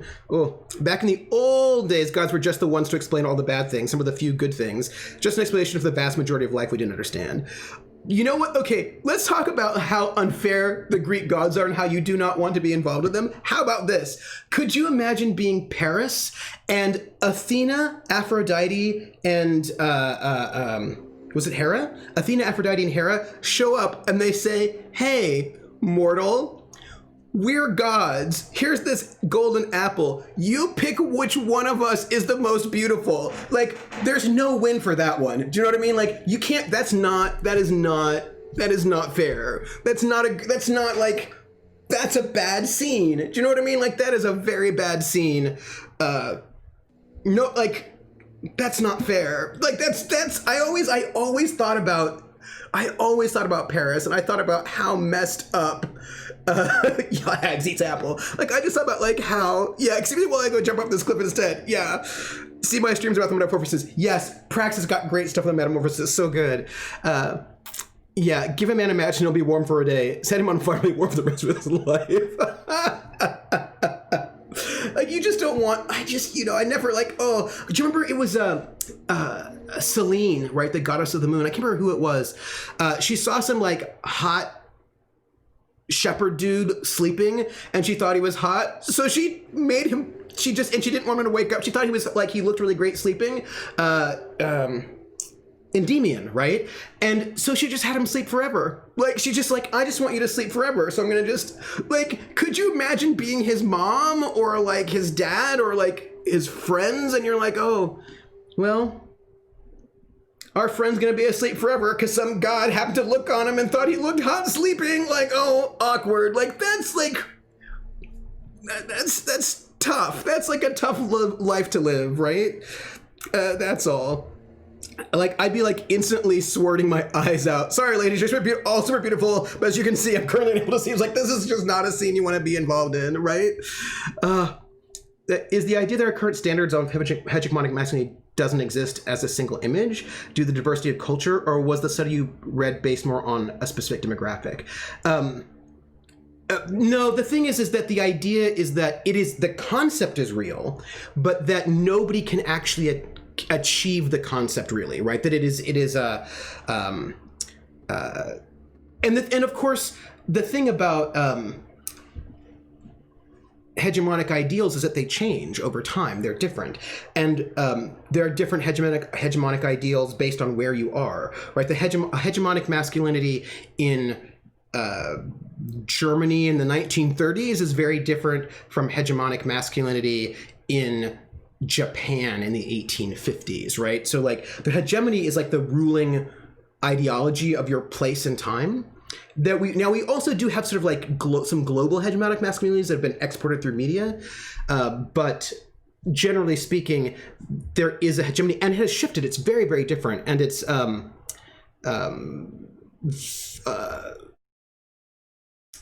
so here's a really good example. Right, I see in the current concept of hegemonic masculinity is what is used in marketing stuff that nobody, yeah. And a lot of times it does these political things. Like, for example, when Nazi Germany came to power, and they started building up the war effort, they crafted a sort of a hegemonic idea of masculinity and femininity that did a number of things. It allowed them to persecute people who did not fit into that ideal. And by persecuting these others, it really encouraged people to do the thing that they said was the ideal. And so people would like dye their hair blonde. They would do all these things to try to fit this hegemonic masculinity. But also, I think it's important to note that hegemonic masculinity, and I will note that like, in the 1920s, masculinity was actually different. There was because the 1920s had a big, like, masculinity in the teens was very warlike in many ways. And there was this big backlash in the 1920s where like the big masculinity, especially of youth culture, was very, very different from that. Like women didn't want to get married. Men wanted to sort of like drink wine and be sad. Like there's a whole different sort of idea of masculinity and femininity that were happening in the 1920s. And actually that was sort of in the transatlantic, in sort of cosmopolitan society in general. I call it cosmopolitan masculinity. It was like a whole different thing. But when Hitler came to power and we started gassing up the war effort, actually a lot of countries turned away from that kind of cosmopolitan jazz masculinity of the 20s and started emphasizing that like real men want to fight and go to war, right? Like in the 20s, there was such an anti-World War I backlash that like the idea that real men would not want to fight became kind of an ideal. But then with the 30s, it becomes like real men, they want to fight, and real women want to have lots of babies. Like, so they also would pass laws to encourage these things. So these hegemonic ideals very much serve the state, advertising, marketing, things like that. Like it's and the thing is, if you could achieve it, then like it has to keep you insecure in certain ways. Like that becomes part of it, is like this way in which it keeps you insecure. Let's see. What is this? Sublight headquarters on Groundbreaker? No. What is this? Catherine would know. Let's, by the way, there's a quest that I don't have. Let's go do that one. Where is it? It's way over there. Where's this one? That is all. Well, you know what? Let's go. Let's do the one.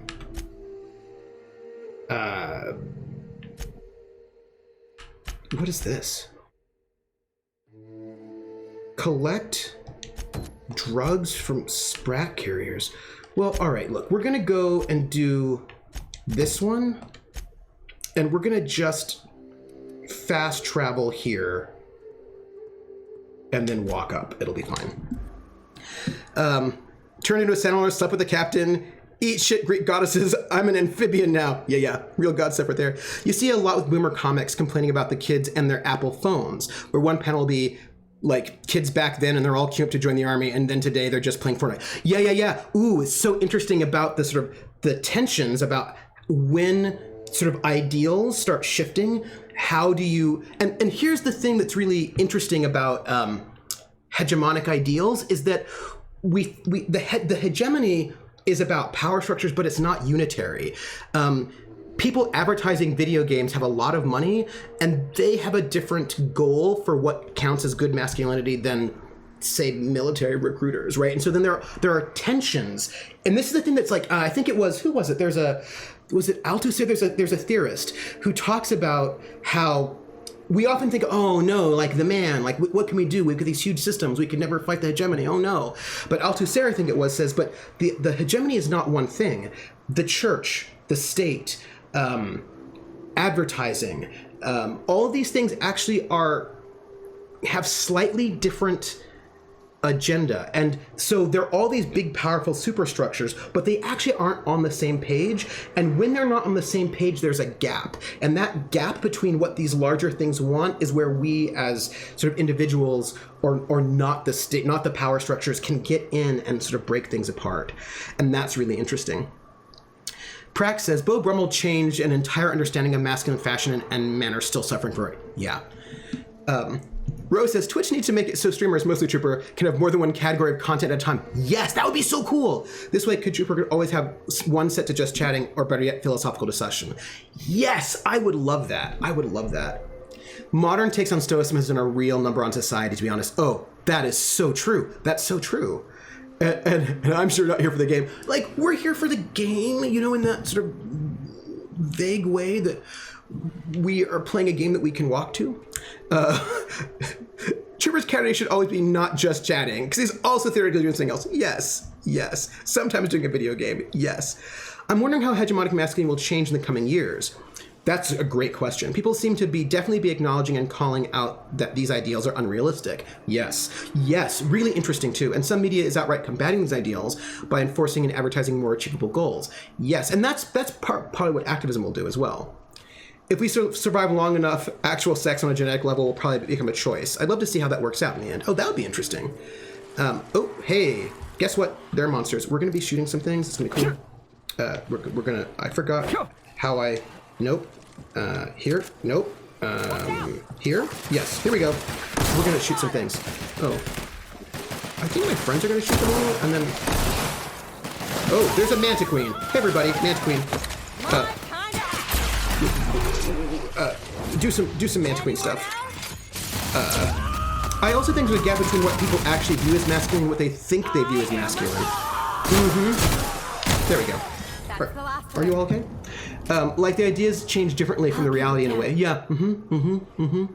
Vulpes says, so while showering out a thought going back to the movie talk, the definition of prestige movies is changing, especially since 2017-18 with the Me Too movement, and Weinstein, who put out most of the prestige movies, things like 1917 would not be a prestige movie in the 70s, it would just be a genre war movie like The Big Red One. Good movie, but yeah, I think that's really true.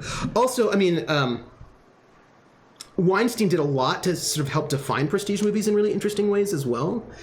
I was like, wait, how do I shoot guns? I mostly just walk.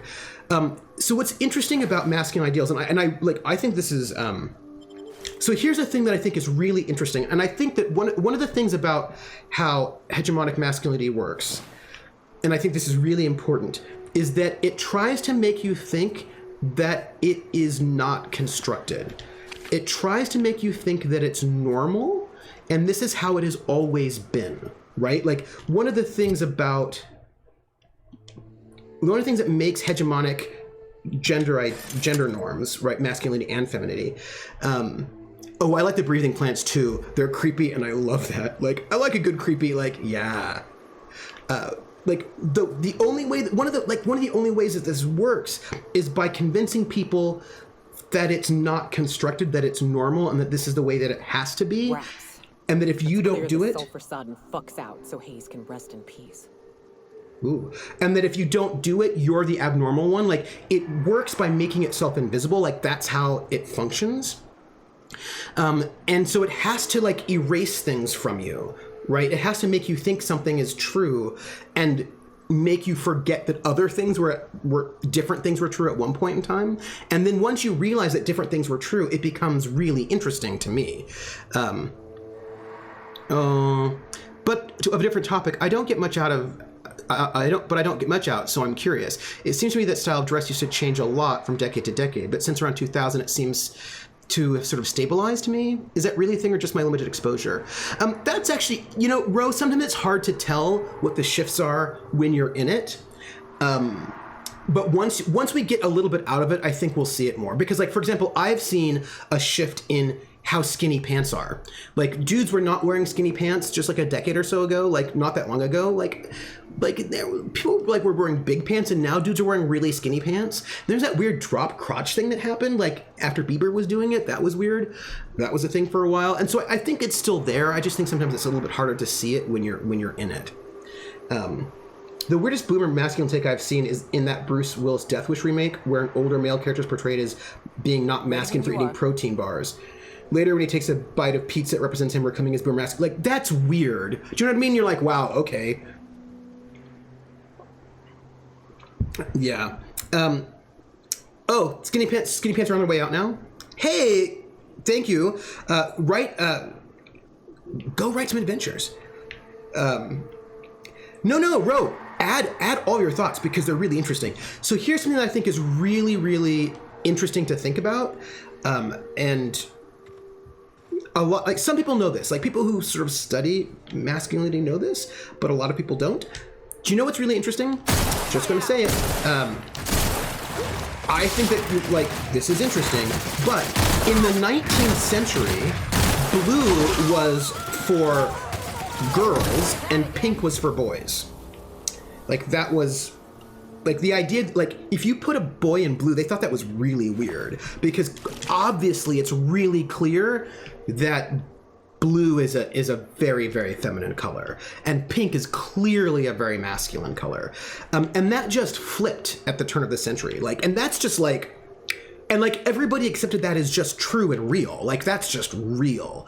But we don't think that now. Now we flipped it. Like, and that's like just like, and we market things for blue and pink, and people, like, there was that whole thing like, oh, like if you wear pink, or if you wear blue, like, and people get so weird about it. Like, blue stocking was an insult for a woman for a reason, right? It's like we just made that up. That is just not. That's just like, you know what I mean? Like, that's a weird thing. And I think that's really, like, that's just like a small example of the ways in which our ideas are very time dependent and made up. In my view, if a man does something, then it's masculine, regardless, unless they want to view that what they're doing is feminine. And the same thing goes for women. To me, the idea of things being gendered skills is to be a personal thing. Like, I wear nail polish, and to me that's a manly thing to do because I'm a man. It doesn't matter to me that it's predominantly something that girls do. Yeah, that thing, like, it's really interesting, and just put everyone in blue and pink outfits. Always use both colors. Beetlewind says, current masculinity is still based on how the old-fashioned things are better. So they'll have black coffee with nothing in it to make it not taste like dog ass. Blue is the color associated with Maria, and it actually changes a bit thanks to Disney. Else Ice Queen is dressed... Origami Shuriken says, I remember in the 80s there was an exchange student staying with a family who went to our church. I don't remember where she was from, but she was very confused by the fact that my baby sister was wearing pink because where she was from, pink was for boys. Oh, do you know which one I think is really interesting? I think this is really interesting. Let me just examine this. Buried near the surface of Hayes' graves is a small lockbox. Its hinges rusted through, and its wood almost completely rotted. It nearly falls apart in your hands, but in it you manage to find a tarnished silver medallion bearing the letters Charon.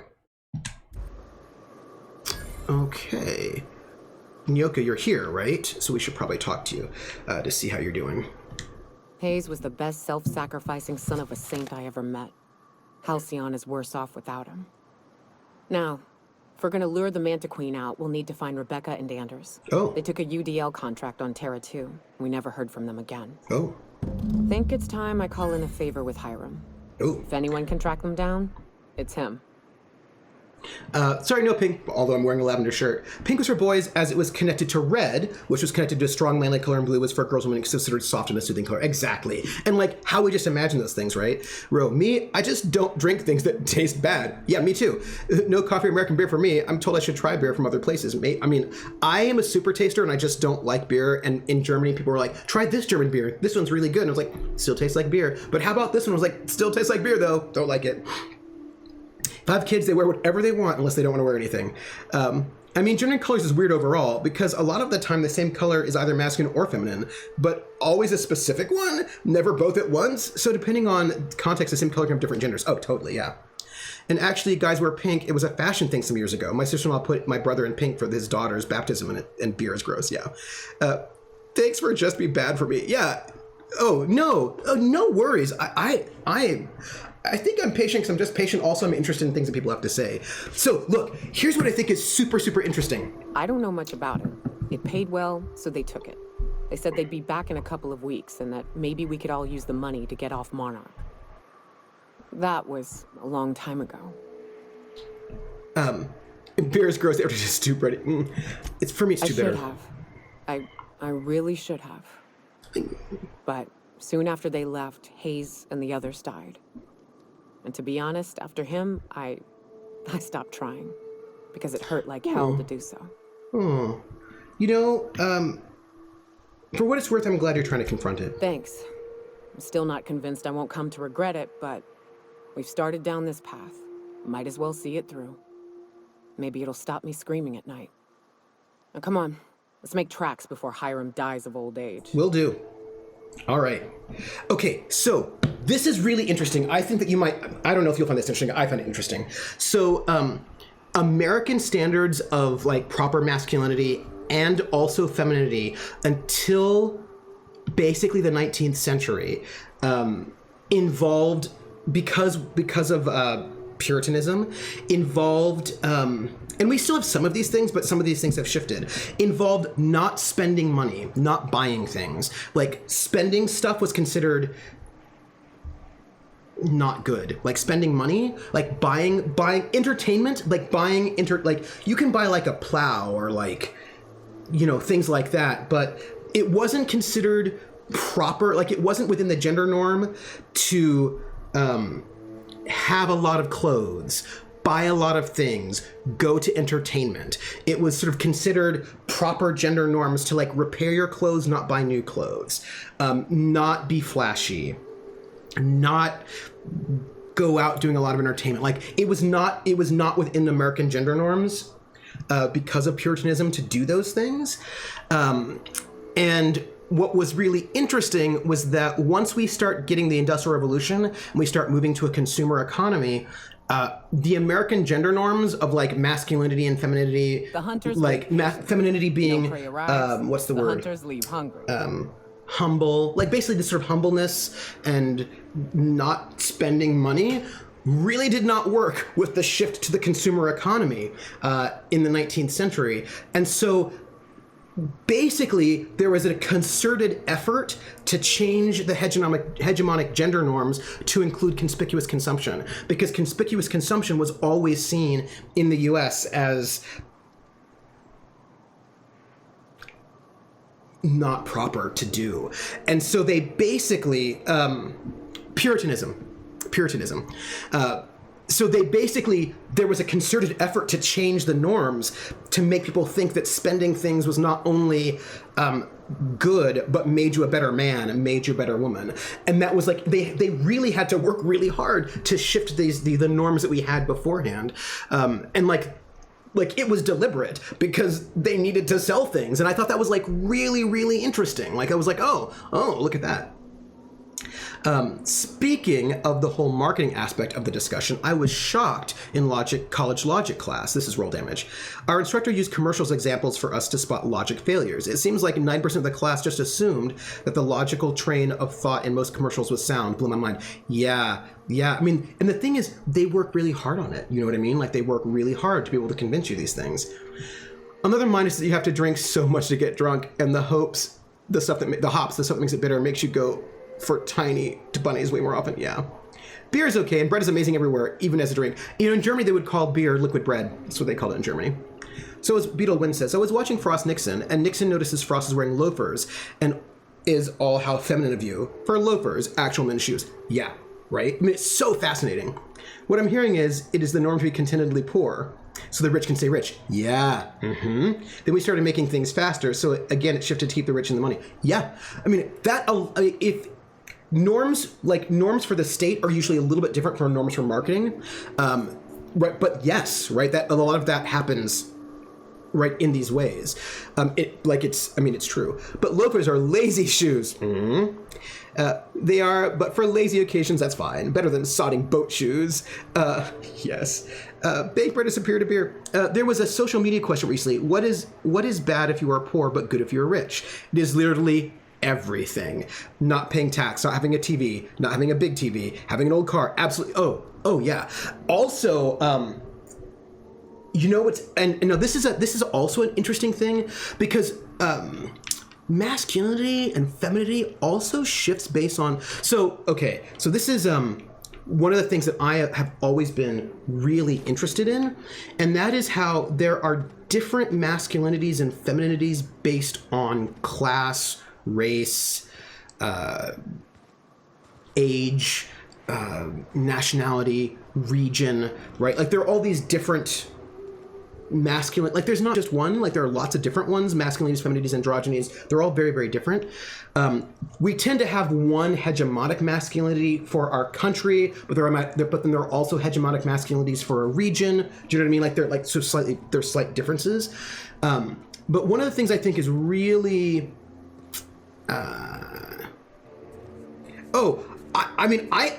I love talking with y'all because you have such cool thing. Like you always add great things, and I love that. One of the things I think is really interesting is that the hegemonic, and also I will note this about gender norms. If you are really, really rich, you can get away with not doing them, right? Like this is the thing. If you have a lot of money, you can often get away with just not doing those gender norms. You can, just not do them. This is right. Is like is what happens. I mean, I personally don't like beer, but a lot of people love beer, so Also, oh hi, how are you? You're trying to kill me, and that's rude. You're in my face. Stop that. Okay, great. Sorry, there was like a manticore up in my face, like just up there in my face. Bunny, you may not like beer, but some of us don't like candy as much, would rather have beer. Oh, that's also true. I'm allergic to most light beer, but that's just fine with me. From here. So many beasts would need killing, so many drinks would need drinking. Yeah, it works your seems eccentric in a more cardio. Kind of good way. Yeah. So here's the thing for me, here's the thing I think is really interesting. In the U.S., and of course, U.S. and European hegemonic masculinity is a little bit different. But in the U.S., like working really hard in a crap job is super masculine. Convenient, right? That like, there's something really convenient about how the hegemonic masculinity convinces people that it's okay for them not to get paid well. Do you know what I mean? Like, I think we could maybe have a discussion about why that is. Like, what's going on there? Why is it that, like, working really hard for not a lot of money makes you the biggest, like, most manliest man ever? When maybe, I don't know, you should get paid well. Do you know what I mean? Like, that feels like maybe rather than not getting paid well for your labor, you should get paid well. Like, but how convenient is it? Like, it's very convenient that during a time of war, the manliest thing you could ever do is to join the military and fight. And that, like, it's really manly to do really crap jobs that are really dangerous. Also really manly. And again, these are, like, Beetlewood's like, yeah, people bragging about working 16-hour days and stuff is super masculine, or having to work 2 jobs is a good thing. Yeah, right? I mean, and the other thing too, this is another thing I think is like, so you're like, oh, well, I see how you are. Another thing that is super masculine, that is clearly super sketch, is lack of safety, right? That like, that having like safety mechanisms at your job, that's not masculine. Like your job should not be OSHA compliant. You like, if you're really manly, you don't need safety rails at your place of business. And you're like, oh, who is that convenient for? Like, who is that convenient for? That seems very convenient for people who don't want to spend money putting safety rails, guardrails at work. Do you know what I mean? And I just feel like we should maybe like ask some questions about who these norms are convenient for and who they are not convenient for. That's all I'm saying, right? And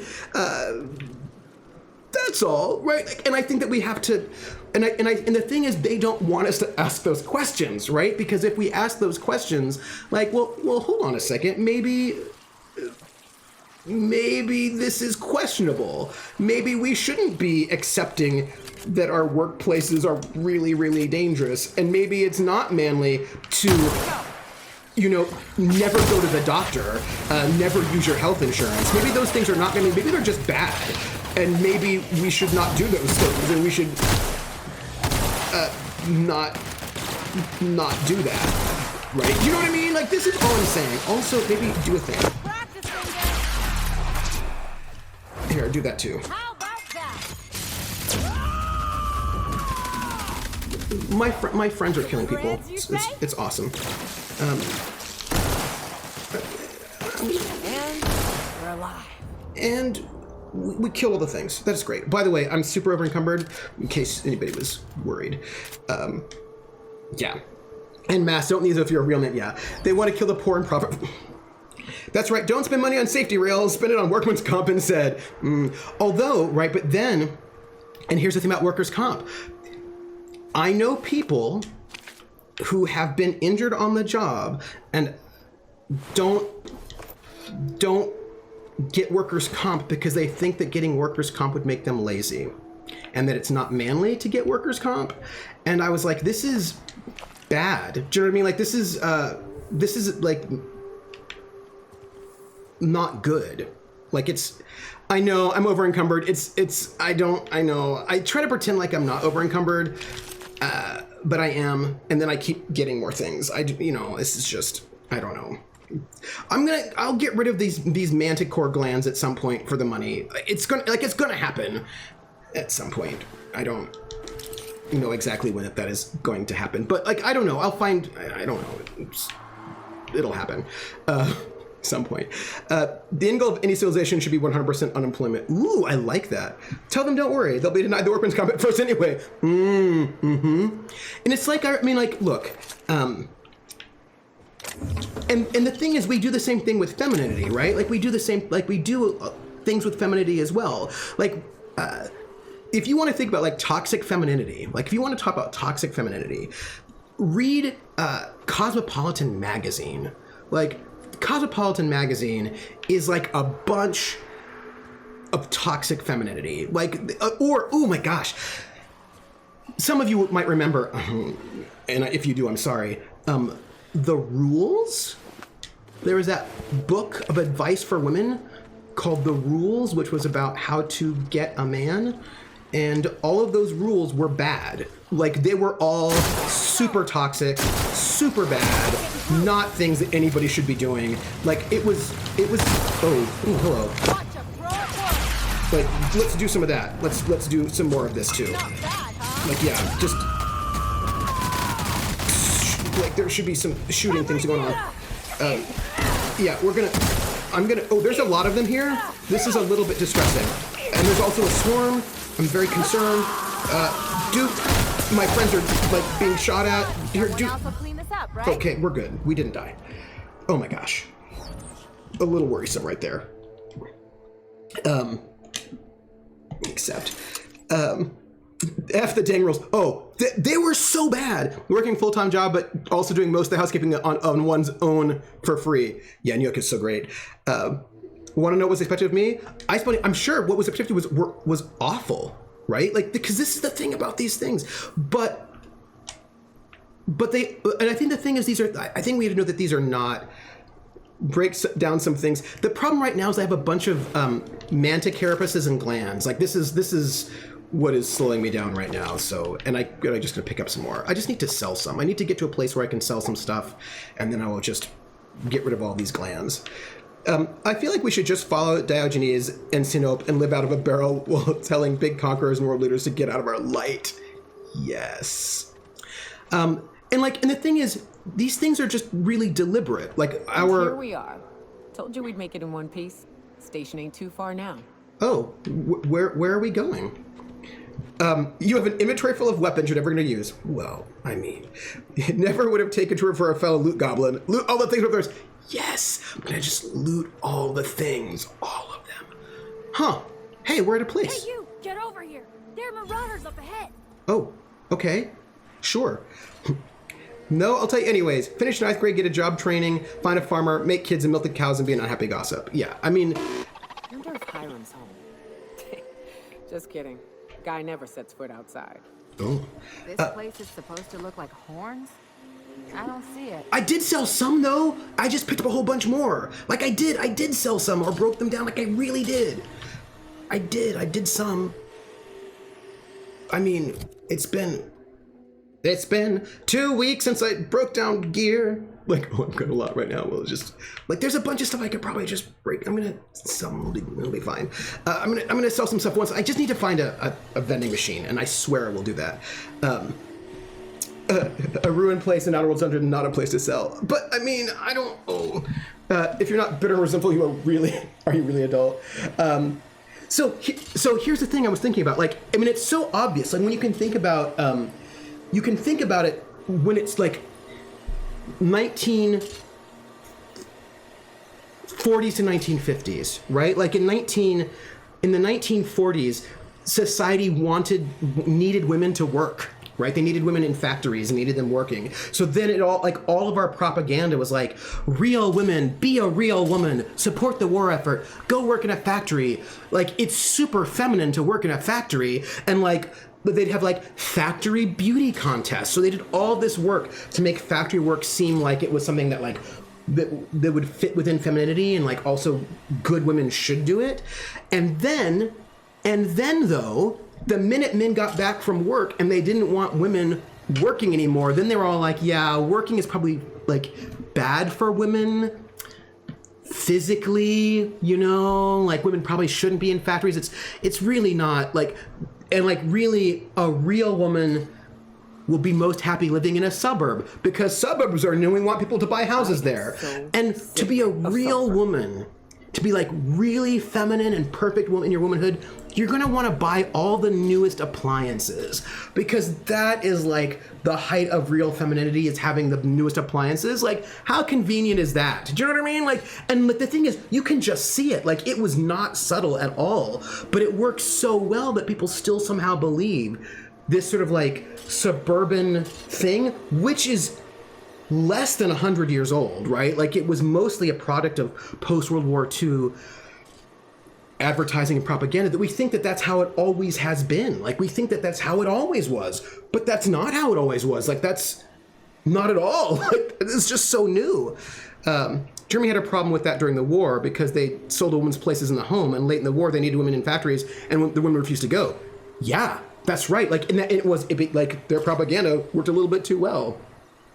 We don't mention producer codes of RPG, but if you're not dying of asbestos poisoning, years of smoking, and the lead in your water, are you even a real man? Yeah, and I was thinking about bring home the bacon and never let him forget he's a man. Oh, yeah. Propaganda. Would you say that hegemonic masculinity and femininity is now much more malleable than it used to be? To be honest, I'm surprised it's still standing. No, I wouldn't. But what I would say... I half expect the tower to fall over. I would say that hegemonic masculinity is not more malleable, because that's what makes it hegemonic, is it's a fairly, like, rigid top-down thing. But what I would say is not that hegemonic masculinity is more malleable, because I don't think it is, but that more people are refusing hegemonic masculinity and femininity. I think that's the difference. That people are, there are more people who are like, nah. You know what I mean? Like, that there are more people who are refusing to adhere to it. And that's really cool, right? So then what happens when people start refusing to adhere to it, people need to try to figure out what, like, the systems that are invested in that need to try to figure out how to incorporate the new trends into hegemonic masculinity. Fiddler Omega says, I gotta go, but this is the first time I've been on stream and I really enjoyed it. Hopefully I'll catch another one soon. Fiddler Omega, I hope you enjoyed all the video game playing that we did today. You know, like all of it. How did marauders navigate the caverns? I don't know. You know, all that video gaming that we did. Suburban life in America sounds pretty bad, to be honest. Housing associations bring out the mini Hitlers and there's nothing in walking distance. And I mean, I think that suburbs are better now in 2020, but like in the 1950s, post-1940s, they were really awful because there was no infrastructure in them. There was nothing. So if you like moved to the suburbs, let's say you were a woman in the suburbs or a teenager in the suburbs, you had nothing to do. You had no support. And most of these people who had moved to the suburbs had come from multi-generational families, like in the cities where, or more rural spaces where like their grandmother might have been with them or their grandpa. They had a whole support network. And now they're moved to these suburbs where they have no support network, nothing to do.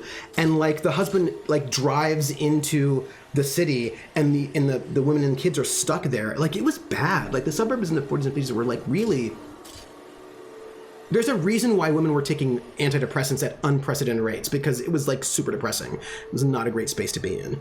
It was not good. For the most part, bronies didn't make pretty pink ponies masculine. They just made it okay to like them anyway. Yeah. Yeah, that's right, Krellin. I live in what would technically be the suburbs of the UK, and the center of town is a 10-minute walk away. Oh, yeah. Yeah. Although I imagine they're probably more distant things. Who feels like But the getting UK is so much trouble? smaller. Yeah. We're gonna. Who are you? Oh, you don't know who you are. Who are you? Hudson. Oh, we should probably chat with you all. Here.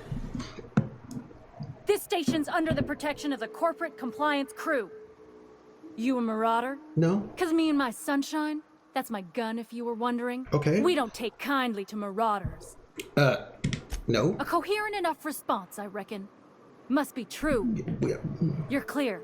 But I would Thanks. caution you against pressing on ahead. This station's plumb crawling with marauders, you know? Look, I bet there's a vending machine in there and I need it to sell all my carapaces. Like, I've got a bunch of carapaces that probably weigh like 10 pounds a piece. I just kind of need to sell them, so I think I gotta get in there. Actually, I'm not sure we are the suburbs anymore as we're surrounded by newer developments. I think we're just urban now. Or what do they call them? There's a word for that, Beetle Winds? Exurb, I think they call it? Is that what they call an exurb?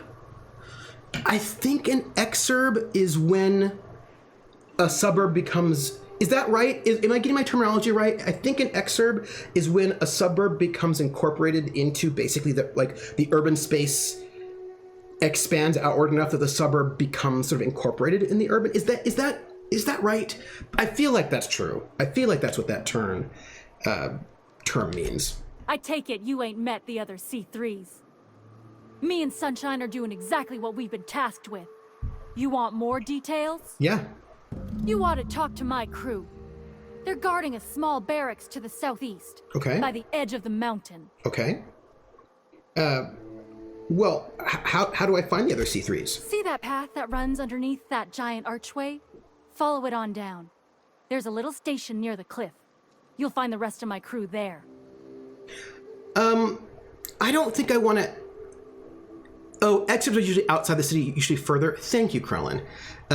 Is it on brand for Prax to write a micro indie game about researching about research libraries while chilling, listening to Trooper on stream? Yes, it is. Wait, Prax, you're making a micro indie game about research libraries? That sounds exciting. Also, I just found out that there was an indie game that's a slice of life RPG about being chefs, and I forgot the title, but I need to know what it is because I feel like I need to have that game in my life.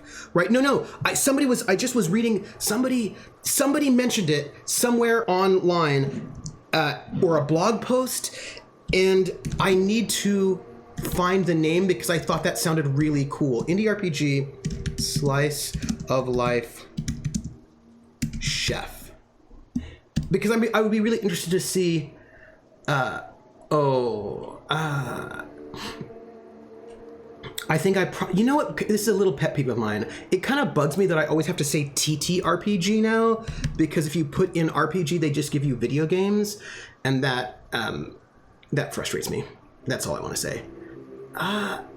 It was something I wish... If anyone can find it, I need to find the name of that stream, because it was very cool. If I was to make a slice of life game about cooks, I would just call it Slice of Life. Or would that be Bakers? Which the cooking game? No, the cooking game. I need to know the name of it. Yeah, I need to... I don't know if I want to ask her to help me kill these marauders, because she just might get killed. Sure. There is nothing I'd enjoy more, but the C3s play it by the book. Usually. Go petition the boss man. Maybe you can convince him to alter my duties. Well, all right. I'm off. Yeah, I'd play both those games, too. I'd see what they were like. Hey, Hudson. Need something? Talk to Joy. And for the love of space, don't rile the marauders.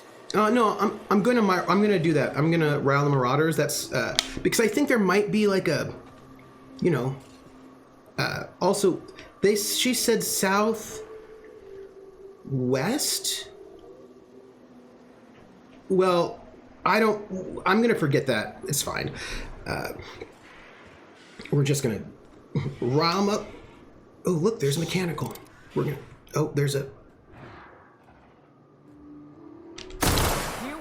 I should have used my, what do you call it? My, I should, oh, okay. Ooh, I should have used my, oh, hi. Hi, Marauder Goon. There's a lot going on right now. A lot of murder, but I think it's fine. I think we're fine. I should have used my, what do you call it? Hi, Marauder Hooligan. I should have used my sniper rifle. Are my friends dead? My friends are dead. That is inappropriate.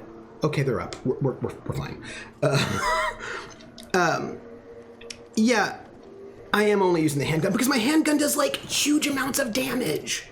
Like it's really good. I should. This is all fair though. So there was something I wanted. Oh yeah. Here's the other thing I think is really important that I think is really interesting about the modern era, sort of like queer theory. I know it does. It has horrible range. It really, really does. And I know I need to just like switch him off. I also just need to find a vending machine. So this is something I think is really interesting about sort of. Well, I try to improve them to make them better. Just this handgun's really good. All right, so modern queer theory, so interesting. There's a book by Jack Halberstam, Judith Jack Halberstam, which was very influential, really influential, and it was called Female Masculinity. And the point of, I mean, it's a Fallout style game, so depending on perks, handguns could really do well. Yeah. So the book, Female Masculinity, did something really, really important. And it was basically saying that masculinity is not the same thing as being a man. That you can be, like, there's a such thing as female masculinity or non-binary masculinity. There's such thing as, like, male femininity. Like, those, like, it's not, like, those are not, that masculinity, femininity, androgyny are not the same as manliness, womanliness, non-binariness, that those things are actually not the same, and that one could here we go. Look, see, I'm using a doing it. How it's done. Huh. That worked well. Humanness. Yeah, Obsidian announced their new game. It's a Skyrim set in the Pillars of Eternity universe. All voice acting done by Oh, Beetle Lins, you make me laugh. Look, we're looking for a and also Prax. See, I sniped. I did it. I did. Oh, hey. There's like a marauder over there. If I see him again, I will just snipe him. See, look, I can sniping. Yeah, and I think that the idea, and I think that was like a really important thing to sort of deconnect masculinity and manness, or femininity and womanness, because, you know, you don't have to be masculine if you're a man, and you can be masculine if you're a woman or non-binary. And all female characters voice, oh, Beetle wins. You know how much that would kill me and how sad I would be if that were my life? I would be very sad in that life. I just want you to know it. Oh, hi. Ooh, big helmet. Here, let's, oh, hey, everywhere. Hi. Hi, how are you? Are you dead yet? No? Hello?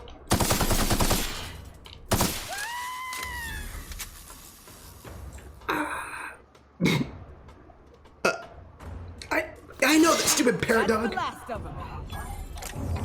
Oh, did you just kill some people, Yelka? Oh, thanks. Thanks. Trooper, it helps you put that gun at your target. I know. I've just gotten used to the pistol so much.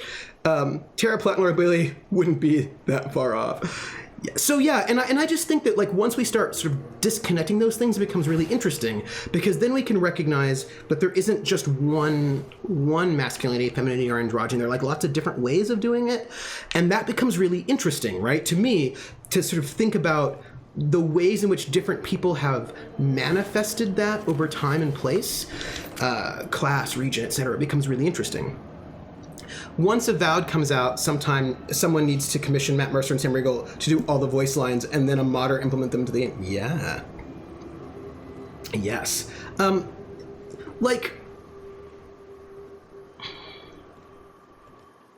Did you know in the 18th century, particularly kind of like a little bit earlier, and I'm just going to sort of note this was like an attitude that people had about masculinity and femininity, which, you know, note it, that people thought back in the day that men, like masculine men, real men, didn't think about sex ever. That like men were not particularly sexual. They didn't think about sex. It wasn't really manly to think about Hiram sex. must have sealed the door. He spooks easy. Oh, all right. And that women thought about sex all the time. Like that was like a womanly thing to do, was to think about sex all the time. And that women were like not great because they thought about sex all the time, but men were great because they didn't, right? Like that was the sort of, and this is like where you get like the Jezebel, the temptress, right? And like there were a bunch of sort of attitudes that sort of imagine that women were hypersexual and men were not. And we don't tend to think that way now, but that was how people thought like a century and a half, 2 centuries ago. And like it's like and now people are like, oh, you know, men, all they do is think about sex all the time. And like, so these things are just like, you know, I mean, like we just make up stuff in these ways, and they do things. Always out to seduce the pure. Yes, or like this was the thing. Like there was always like there was a lot of like the pure young man and like the seductress woman. People who think about food all the time. Those are the kind of people I like. Ooh, is that why we have all this money novels? Right? Like this is, and Victorian doctors inventing the vibrator because women were always thinking about sex and getting in the way of discussions about the Navy. Right? I mean, ooh, hello. Look, I bet you anything we will find a vending machine You may in here. not realize this, being as you're an outsider, but the blaring alarms indicate the station's on lockdown. Which means you can't ever get to me. So leave already. Can't? We'll see about that. Yeah, we're in our mission, I think, is to like talk to this person. All these discussions. Oh, hi. All these discussions we're having on. I smell blood! Hi. Oh. There are a lot of these people here hanging out. Weird. All right. All these discussions we have on the channel make me really appreciate clip faces more. Ooh, there's an idea that once you can switch bodies, race, gender, sexuality become effectively non-relevant. Yeah, Eclipse Face is super interesting. I had one of my friends did some writing on Eclipse Face. He's also so like I have some friends that are in that space. I did do some reading of the Bible because I was interested in what it said about homosexuality and God. I get it. it is washing when people say God. Well, you know, the thing about, like, I've seen people that have, like, the quotes on their shirt that says, like, God hates homosexuals, and, like, they give, like, the Bible quote. Like, and I was like, well, the thing, they'll actually give an actual Bible quote that says something like homosexuals are bad or whatever. And I was like, here's the thing about that. The word homosexual was invented in the 1880s, 1890s. So that certainly could not have been in the Bible, because that word did not exist yet. So you're making something up, right? Like something is a little fishy there.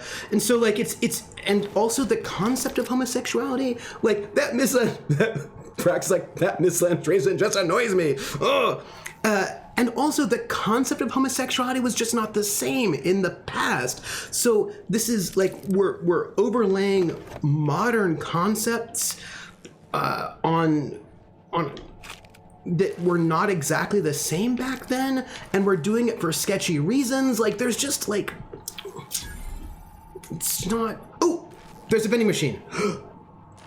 Hey. You know it's a good game, it gets a good time on my stream when I find a vending machine so I can sell off lots of things. And then you can be proud of me, and then maybe I won't actually be...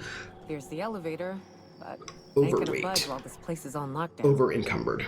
Guess we keep moving forward. Look for another way up. Okay. Thanks for all of your help, you know. I'm just gonna finish looting this space though, because I don't want to miss any loot before I sell it to get money. Let's not go that way, because that's too much of a new space. Isn't that whole quote just as likely to be about property rights? Yeah, like there's just like, yeah.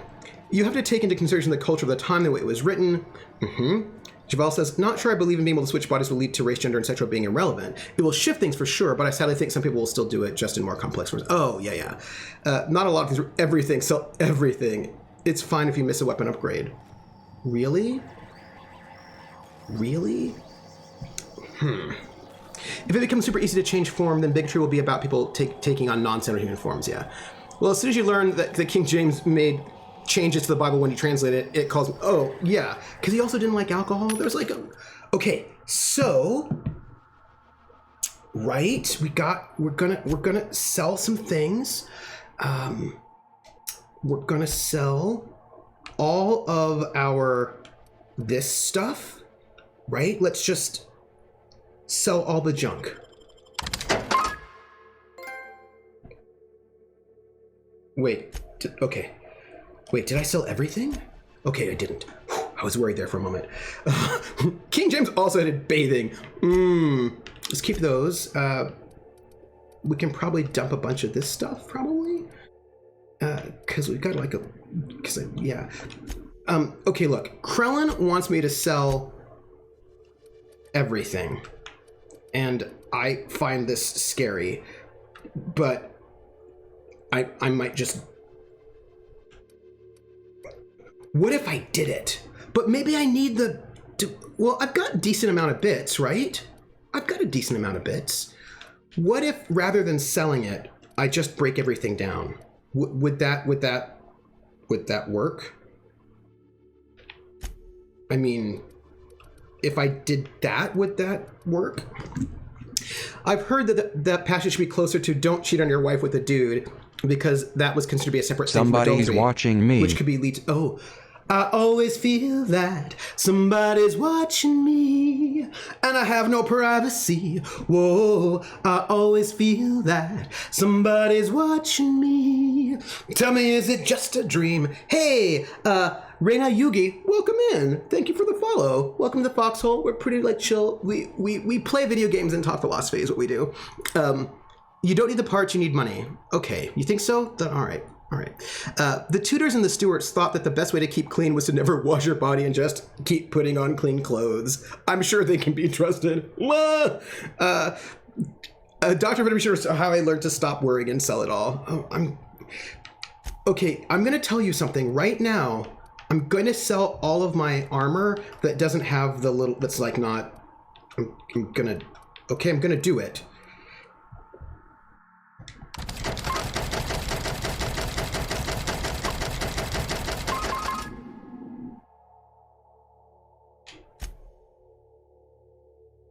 That made me uncomfortable. All right, now I'm gonna sell. Oh gosh. Okay. I'm going to. I'm gonna sell all of the weapons that don't have the little starburst on them. That's what I'm gonna do. That's what I'm gonna do. Okay. Maybe. My thinking on don't sleep with another man is similar to how I think of don't eat pork. View it in terms of that time. Pork was dangerous if not cooked well. Men needed to sleep with only women so they could build population.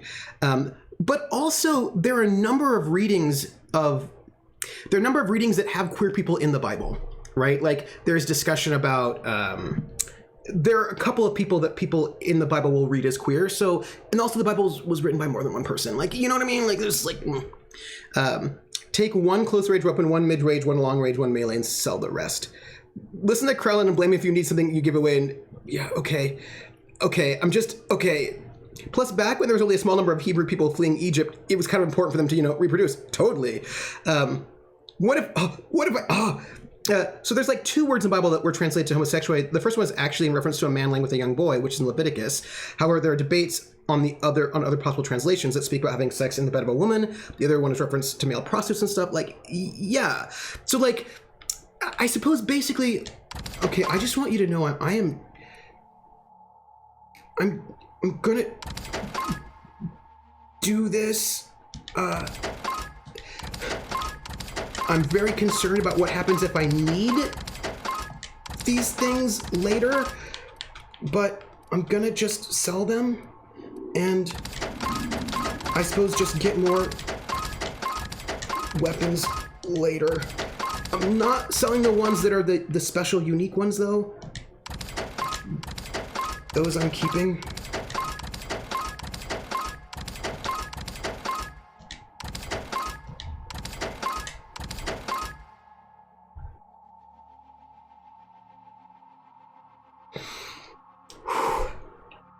Okay,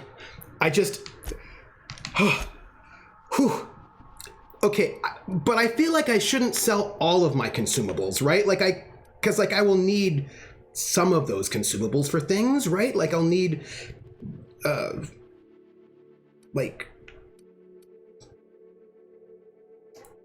look at this. This increases my armor rating. That seems cool. Right? I don't, maybe, what is this? Oh, I can't right now. I can't think about that. I just can't. I can't do it. The only passage I've seen that specifically mentions men have sex with men, which I think is Paul, 17:21, where he listed those that shall not inherit the kingdom of God. One very little translation comes more like, don't sleep with your ex if you're married. It does it for 20 seconds, and I've never used it. Those things are... That's probably true. But that translation in Paul is even more complicated because Paul made up words. Prax, bring her class assistant here. But it didn't sing out homosexuality more than such any form of punishment as many people like to claim. Yeah. I mean, and I think, all right, you know what?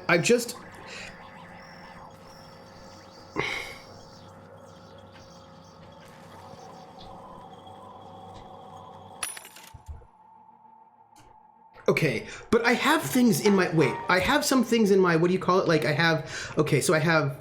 what is it in my... where's the thing? I have a thing. What is it? It's for my medical thing. Is it here? Okay, so I have an unhailed... So what do I have in here? I have Tripical Pasta Pack.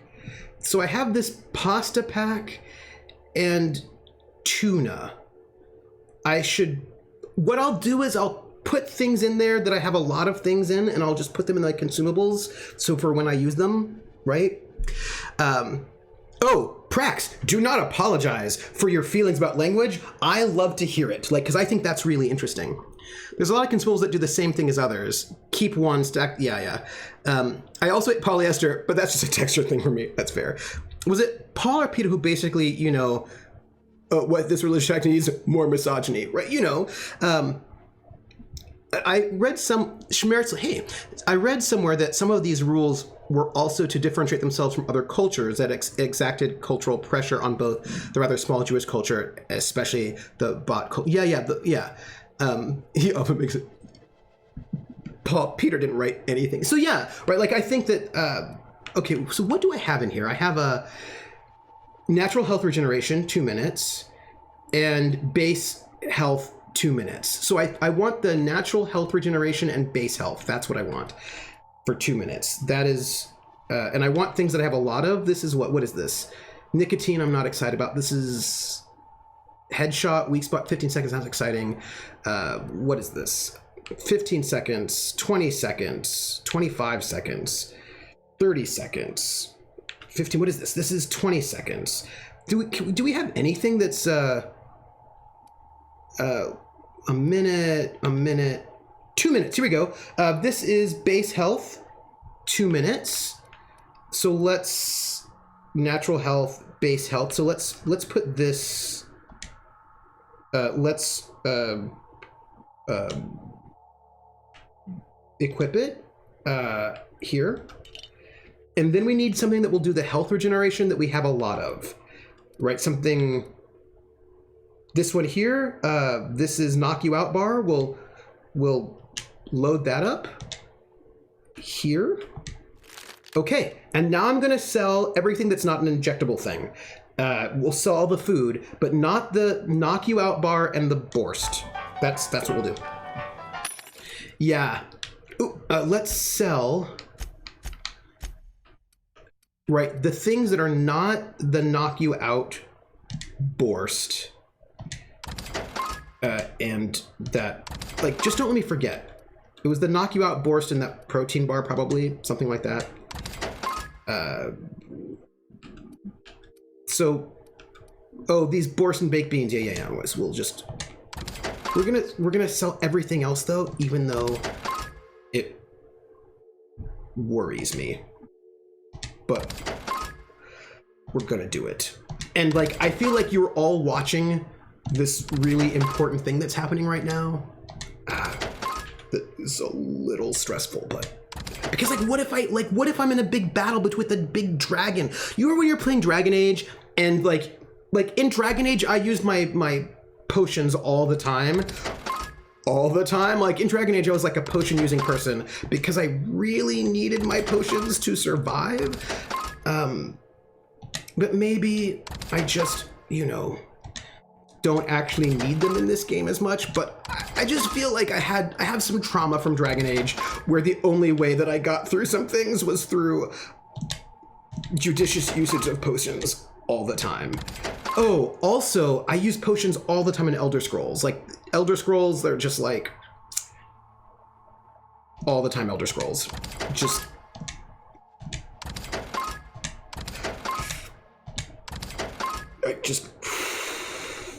just want you to know it.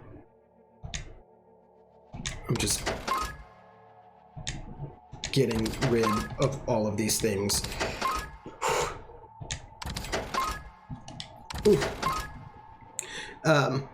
This is the most intensely I've watched you play a game ever. Well, I mean, getting rid of stuff is super intense.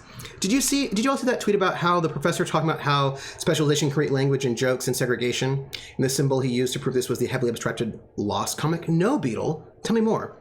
Also, the story of Sodom and how that is connected to homosexuality is so stupid. It's clear the point of Sodom is against rape, and nothing to do with the fact that two angelic bidders. But yeah. Because also the angels aren't men, right? Like angels don't have a gender, right? Everybody's in the purge. But also equip potions with the rest of the party. Huh. Yeah, okay. Adrena of that same, that's the only thing that is potions. Oh. Huh. But there are these sprays. Don't these sprays do things? Maybe? That's, oh, yeah. Yeah, I put potion, yeah, there was a lot of potions with my friends, like, oh, Dragon Age. You know what's interesting though, is that, I wonder sometimes how much, like, this Raptidon meat is super heavy, and I probably don't need all this Raptidon meat, like at all. Paste, Spacer's Choice. Okay, see? Look at that. I am currently at 127 pounds. So I have 100 pounds. And will I, like, I don't know why I still have so much weight on me, but apparently I do. Because I have no, like, I really don't, I'm not carrying much at all. Do these things weigh things? Do these, oh, they do weigh things. Huh. I apparently have a bunch of weapon mods that weigh things. We'll get there. It'll be fine. It'll be fine. It's great. Angels are dudes that created by high school religion. No, like angels are genderless. They're like super genderless. The sprays are just things and go, oh, really? Oh. So what is the one that I need? I need the Adreno. This one, Adreno is the one I need. And all these rest of them, I don't really need them. They also don't weigh hardly anything at all, right? Sell all but one of each at least. If not, just sell them all. But they also don't weigh a lot. I feel like these are probably not weighing me down. But this one we'll get rid of. Yeah. Well, all right. I'm gonna just get rid of everything but the Adreno. And those two things that I'm currently slotted in.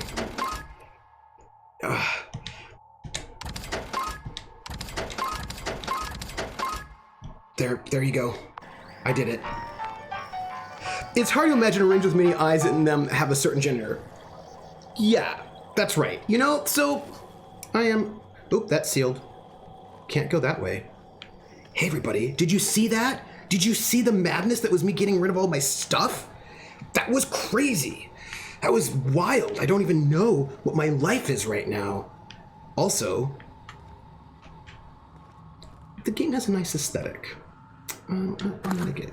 Yeah, now I'm gonna just pick up more stuff. This is what I'm gonna do.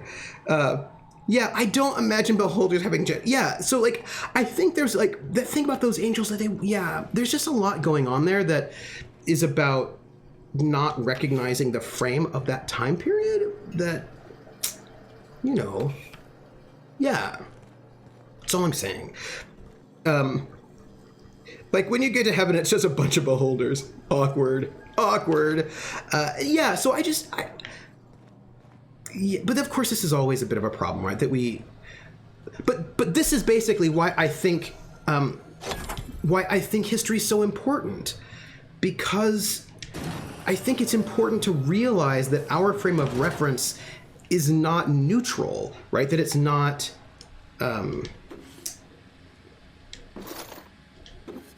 that basically everything is from a time and a place, and we have to sort of work to recognize that. That's all. That's what I think. As long as they'll have no issue. Chill beholders, I have no issue. Yes. I wonder what chill beholders are like. I wonder if they're just like, you know, hanging out, being cool. I realize that right now I'm getting new stuff, but that is what you do. You know, it's just like the... But I want to... Oh, I need to up my lockpicking, don't I? Oh, I created a Radiant Beholder for a campaign once. It was kind of like an avatar of the sun. Oh! Nope. No more beholders. So what is this? Let's, Devil's Peak Environmental Control Keycard. Let's take that. Oh, by the way, we're on a major story mission, as it turns out. I know it looks like that this major story mission is about selling goods, but like this is an important plot point. We're doing like important plot. Barb, the new environmental controls terminal is now installed and running upstairs. Congratulations. You messaged corporate about it. You get to manage it. Consider this your official notice to hide its access keycard deep in the bottom of a drawer somewhere, preferably within the archive or in one of the station's other popular sections, because I sure as hell will not allow our station's efficiency scores to plummet due to a pointless safety feature. Don't even think about testing the system out. The emergency sirens will make your ears bleed, and if you accidentally trigger the fire suppression system, it can suck the air out from the room faster than the station's last performance review. Thank you, Rissa. Oh.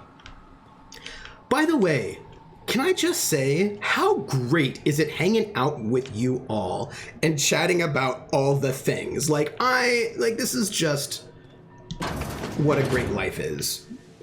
Yeah, I love hanging out here too. I mean, which is good, because, like, it's my channel, so if I didn't enjoy hanging out here, that would be sad. But I do. Yeah, I love the respectful talk too. Like, I also think, more salon. More You salon. out there, whoever you are, yes, I can see you. Come here and talk to me. Face the intercom.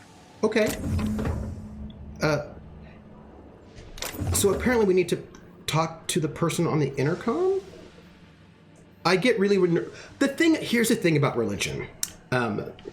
Actually, I'm gonna say the thing about D&D too, if that makes any sense. I agree. I'm so grateful that you come across in the estate. I came here for the RP, but I love the discussions. Thank you. Oh my gosh. I didn't tell you. Sorry, I didn't tell you. Guess what? Jackie Dash and I were chatting, and we have the confirmation of Cthulhu Confidential is confirmed for August. We will be doing Cthulhu Confidential on the last 3. We've scheduled the last 3 Sundays. It'll be Sunday at 1 p.m. Eastern, 10 p.m. Pacific. It will be the last 3 Sundays of August, which I think is like the 16th, 23rd, and the 30th. So, Jackie Dash, Cthulhu Confidential. We have reserved the 16th, the 23rd, and the 30th Sundays, 1 p.m. I don't know if, and like we don't have Call of Cthulhu, or our Call of Cthulhu game with Rissa that day, so we're good. And I believe, like we may only need 2 sessions. We don't like it's a one shot. For other people, apparently you can finish these modules in 1 4-hour session. I am very skeptical that I don't know how that happens, but apparently people do it. So we've reserved 3 sessions. We might only need 2. So what's the plan? But August RPGs are scheduled 1 p.m. Eastern, 10 p.m. Pacific. And yes, and the first Sunday of August belongs to Origari Shuriken. So the first Sunday of August, which is not this coming Sunday, but the Sunday after, I'm going to be over on Other Doc, guesting in as my earnest space fish, Oceanus, and then the Sunday after that is my offline Call of Cthulhu game, and then we've got Cthulhu Confidential. So I'm just letting you know, it's on, and I'm so excited, and I just can't hide it. Cinnamon roll Oceanus, yes. Cinnamon roll, yes. You know, Oceanus, like he wants to do what's right. He's very excited. He's just started doing the adventure thing. It's very exciting for him. Will the big guy she made friends with make another appearance in Claudia's Cthulhu game? Oh, the gangster? Probably. One of the things I have to do is like re-listen to everything to take notes about how that one went. Yeah, so I'm really Marty. Marty the Mouth. I'm very excited, and that's like that's really cool. So because we were just trying to work out dates and times and all of that, and it is now worked out. So expect our August RPG on the Foxhole to be Cthulhu Confidential, and then we're going to start up again with City of Light and Shadow in September. So that's like all the goodness. I like that Claudia let the cops deal with Cthulhu. Yeah, she was like, yeah, no, you take care of that. Let's there was something else I wanted to, Oceanus. Yeah, I'm really excited about being able to step in and guest in as Oceanus not next week, but the week after. So that's really exciting. So we've got some good stuff. I've got to update my calendar now that new things are happening. Hey, look, I want to tell you something. I got a gift in the mail, and I have to tell you. It's really interesting. I'm very excited about it. You know Heavenly. I don't know if you do, but Heavenly is another gamer. She's on Twitter. She and I were in Ghost of Saltmarsh together. She's super fun. And that's her real name. And she was thinking about some of the tweets that I'd made. Oh, I'll get back to religion for a second. And that is, and she was thinking about some of the tweets I made about like taste and shaming, which goes back to the religion conversation. So she got me this book as a present that she said that I would really like, and it is So You've Been Publicly Shamed by John Ronson, and it's talking, and like we're talking about sort of like we're talking about public shaming in the internet sphere right now, and he says he actually takes this back to colonial America, and not just colonial America but other places, about right? public shaming as a form of punishment historically, the ways in which we have done this. This is like actually not new, public shaming, that public shaming has been something that was a very regular form of punishment. And also punishment as entertainment has been also, and we moved away from it with sort of reformists. Like there were a bunch of reformists that try to move away from the stocks and pillories and public hangings and all that kind of a thing. But that public shaming is actually just not new. And so the book is about that. And I'm really excited to read it because that seems like really interesting. And I'm really, like, she said it really was like really impactful. And I'm really excited to read it, because I was thinking about the Game of Thrones, the shame, right? Like this whole sort of shaming as a form of public punishment, and like how this is actually not new. So I'm interested to see what it says. So that's very exciting. So let me just find out what the intercom says. I can't tell if you're brave or simply touched in the head. What in the galaxy are you doing sniffing around my station? Unless you are, in fact, trying to suicide by Marauder? And you, Nyoka, what are you doing lugging a stranger into my station? You could use the socialization, you son of a bitch. Also, he hired me. To what purpose? I happen to have some significant problems I am dealing with right now. Marauders, running out of purple berry wine 3 days ago, not being able to bloody broadcast. No, I didn't hear about the future drama of the Stoffers. It didn't. When you're publicly shamed, what you do is double down, start a GoFundMe, and get a lucrative job as a Fox News guest. Yes. Oh, this is what I want to say about religion. So, segueing back to D&D, people have very strong feelings about religion, right? They do. They also have very strong feelings about D&D. Also true. They also apparently have very strong feelings about the end of Lost and also Game of Thrones and a lot of things. But, for me, okay. Pop music. That's what I do. It is really popular to talk smack about pop music, especially things like Britney Spears, pop princesses, things like that, and to say like really mean things about them. Things like, oh, it's so trash, it's really bad, like it's like the worst music, there's no value in it, all this stuff. And the thing is, I always want... We also have strong things about religion in D&D, yes. But the thing is about that is that pop music, especially when we're talking about, like, you know, Britney Spears, Christina Aguilera, Leslie Gore, Madonna, all these different sort of pop acts throughout time, Justin Bieber, their fan base is perceived to be predominantly women, often younger girls. And when you say that this music is trash and it has no value and it's bad and it's like bad for society and it's the worst thing ever, this is music that is really important to young women. And you're then saying that those young women have no taste, that they're dupes, that things they love and care about are trash. What you're doing is you're attacking those women, basically, right? Because you're attacking the thing that's really important to them. And I always want, I really want people to understand that when they're attacking a thing, they're also, by extension, especially if your attack is like, this is trash and it's the worst and that kind of like, you know, like mean attacks, then you're also, by extension, attacking the people who are attached to that thing.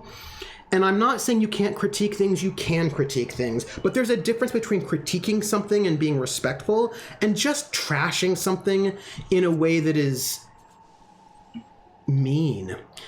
And this is true of books, of film, Dungeons and Dragons role-playing games, TV shows. It's also true of religion.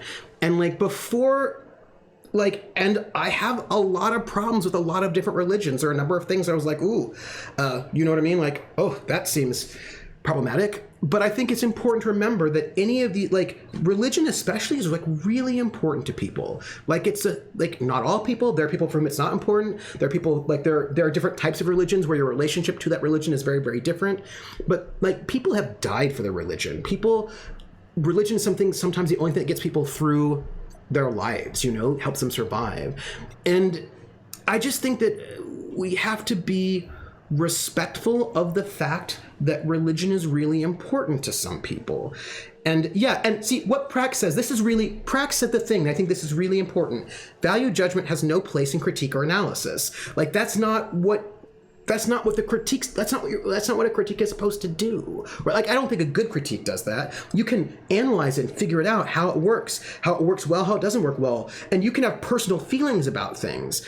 But you know what I mean? Like, I just feel like we have to be really careful because, and actually I mean that, and I would also like some religious people to also take that into account. When, like, I always feel very uncomfortable when somebody's like, oh, your religion is fake and my religion is real. And I was like, ooh, oh, that makes me feel uncomfortable. Like, I personally am not religious, but whenever somebody's like, your religion's fake, my religion's real, or like, your religion is like, you're stupid, like, ooh, that makes me feel super uncomfortable because these are like people, you know what I mean? Like these are people, and it makes me feel really uncomfortable. I just feel like we should kind of take things seriously, even if we critique them. That's all. Yeah. I was one of those people, Beetlewind says, in high school who labeled all pop music as trash, as was I. And then I went home and listened to Cool Chamber. Like, I did that too, but also I was being ridiculous in high school. Do you know what I mean? And middle school, but also I was being bullied, and so like there are reasons for it, but like, you know, I gotta move past that. Both NSYNC and Backstreet Boys put out really good shows at their concert. Singing while dancing is hard, you Liz Jerks. Yeah. Ava, can I tell you something? I have to tell you this. So, you know, I teach music history, that's my job. And I'm around people sometimes who are very snobby about popular music. And when I say popular music, I actually mean all popular music, including indie, including punk, all of it. I mean, everything in the popular realm. They think it's all trash and worse than like not good compared to classical music. I've run into those people, sometimes those are my students who like, you know what I mean?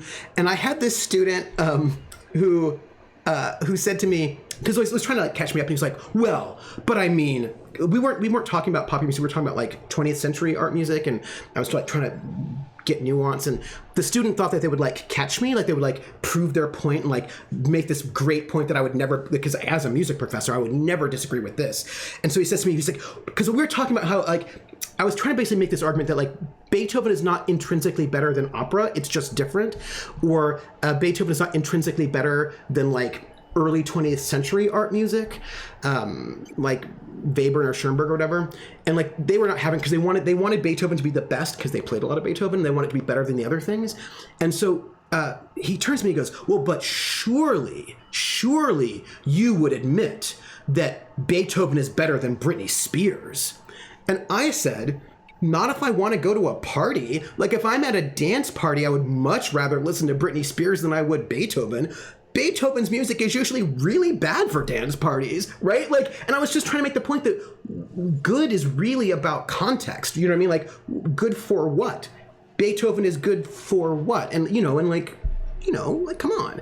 Like, Beethoven is also really not great if what you want is, if you are a teenage girl and you want to see another teenage girl being represented so that you don't feel less alone. Beethoven is not going to help you with that at all. Do you know what I mean? Unless maybe, you know, I'm just saying that, like, good for what is all I'm saying. It's like all the people clowning on that what's wrong with the moon Twitter thread because witchcraft isn't a real, oh yeah. And I feel like, just feel like, stop being so mean to people. It's important to them, and it's also interesting to learn about. Beetle, and I feel the exact same way. Like, you know what I mean? Verum says, there are things about my life and opinions I don't talk about because the last thing I want to do would be to hurt people because they assume things about me. Yeah, and I totally get that. But I want people to be able to, like, at least here in the foxhole, and I know that, like, also it is the internet, so who knows who's hanging out. But like, at least in the foxhole, I want people to be able to feel comfortable being themselves. Do you know what I mean? And I feel like that should be okay. Like, we have some people who are Wiccan, and we have people who are Christian. We have some people who are Jewish. We have people who are like some Catholic. We have all sorts of different things, and like people who are atheist or agnostic or whatever. And like, that should be fine. You know what I mean? Like, it should be fine. We should be able to, like, I really want us to be working at a space of respecting each other. That's what I want. That thing you like. I personally don't like religion. However, I'm thankful for it because it comforted my grandma when she was dying from cancer, right? Like, and that's like an important thing, right? That becomes this really important thing to sort of think about and acknowledge. Like, we have to be able to acknowledge that. Shavai says, I also feel like when the internet talks about religion, they more often than not mean Christianity, Judaism, and Islam, often with a focus of Christianity even then. And they're like other religions too, and those are also interesting, versus like punk-ass students. Yeah. Carlin says, opera is better than Beethoven because it incorporates lyrics and story with music, so it does more. Mm-hmm. Beethoven is also inferior to Britney Spears for that reason. Also, Beethoven could not dance. Like, his dancing ability was so whack. Like, you know what I mean? Like, we have to just like let it, you know. Beetlewind says, our music teacher once played us a song that started as a pounding EDM song and then kept stripping it back until it was just the original instruments, and it turned out it was written by Henry V. Oh, Henry VIII. That's so cool. That is very cool. They were family Folgers who adopted a child with nonverbal autism, and after my experience, other comorbidities, they didn't disclose. When they were announcing they had found a new family for that child, and then uneducated gossip mob go ape fighting all the dirt up on them so they could finally make child tips investigate them. Yeah. Oh, the ones who like adopted a child and then decided they didn't want to deal with a child with autism and then gave them up for adoption. Yeah. Mm-hmm. I was talking about good or bad in terms of universal truth is just weird. Like, it's just, yeah. Talking about anything on the internet that requires more than a surface level discussion is really productive because the internet is a war zone. Yeah, but I feel like it could be different. Like, it could be different.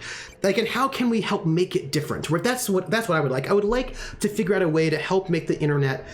And you know, the thing about Twitch, maybe not big famous Twitch with big famous people, but like a place like Twitch, we can have these conversations. You know, I feel like we can do something that is more friendly. I mean, and of course, I'm going to say that I'm pretty lucky because I don't tend to have a lot of trolls coming in, harassing me. Do you know what I mean? Like, so, I mean, I suppose I'm lucky that way. But, you know, Krellin says, Beethoven is exactly the sort of music you'd expect from a deaf man. It's just loud and bassy. These are not real critiques. And it's why I'm super excited I found this team. Oh, yeah. I mean, because the thing is, I was thinking about this, right? And then also, I also think we have to recognize that what religions are really different. Do you know what I mean? Like, there are really different types of Buddhism. Judaism is really, really different than, for example, being, I don't know, a Christian Scientist. Being Sikh is super different from being like a universalist. You know, like, they're really, really different. And actually, what they were like 300 years ago is also really different now. Like, these are really different things. PH is the perks of not streaming under the LGBTQIA tag. Yeah. And it's funny because I think people might ask, why don't you stream under that tag? And for me, I think more about like content. You know what I mean? Like, when I do I'm going to do a lecture, another music lecture on queer pop music, and that's going to be under the LGBTQA tag because that'll be very specifically addressing that. And then I'm gonna have to make sure that we have really, really good mods, but apparently also just chatting. Apparently you get a lot of trolls under just chatting, and you know, I rarely am under just chatting. Like, just, Oh, and you know what Anna Geek said? Anna Geek said if I do a whole chat that is just about RPGs, I shouldn't be under just chatting. I should be under RPGs because that's what the thing is about. And I was like, oh. I'd like to see the information a broker about. No. We'll deal with information-related business later. As I said, there are bigger problems threatening my life and livelihood at this very moment. Or podcasting, yeah. The Marauders want me dead. And since my hired hands have clearly turned idle, it appears I need you to clear out the threat. As my newest contractor, you may call me The broker. Oh, really? Or we can call you Hiram, on account of that's your damn name, and doubly on the account of the broker being a dumbass alternative. What? Everyone calls me that. Aside from you. Why me? You're here, and you're armed, aren't you? The feed's gone grainy, but Hey, how are looks you? like you're packing deadly force. I am. I know Nyoka is, for Also, sure. I sold most of it, though. I barricaded the broadcast center, but I can only hold out for so long. Clear the Marauders out, and I'll pay you double the going rate. Krillin, you're right, I do love Transmission Nyoka. equipment, and I'll be out of business. Okay. The elevator and doors to the second floor are back online. Hurry before I have to lock them down again. Okay, thanks. Did you hear about that sick doctor that chose to shave his beard so that he could treat COVID patients? His beard made wearing a mask ineffective, so he shaved, which, if you don't know, is a huge thing in 6 months. Yes, I have heard about that. And like, wow, you know? Beetleman says, right, but we've been talking about pop music, religion, movies, your inventory, so I don't even know what category. I know, right? I don't even know what category you would do. Ice Bunny says, as someone who's worked with disabled kids, it is not uncommon that parents walk out on the kids with special needs. Yeah. My foster kid was, her dad walk out on the family because he could not deal with her handicap and other things. But debating with people who just want to be upset about something they do not get is a waste of energy. Sometimes it depends on what the debate is for. I think, so for me, and by the way, I'm going to go soon. I just want to finish our conversation. How many Marauders broke into the Too station? many, considering I hired a bunch of no-good mercs to keep them out in the first place. Already they've caused considerable damage to the station's property. If they take down the broadcast equipment, I'll be out of a job, permanently. Oh, Javai just says, I kind of feel like it's a bit weird that Twitch, assuming my memory is correct, has both just a just talking category and talk shows and podcast category. I feel like in a live stream format, they're kind of the same, except one sounds fancier. Ooh, that's a really interesting point, Javai. I imagine it might be... I imagine people must have actually argued for a talk show thing, because maybe they feel like there's something difference between like a more formal talk show and people just hanging out chatting about whatever. I suppose that's kind of what they're trying to get to, right? That that it's like a different format or function.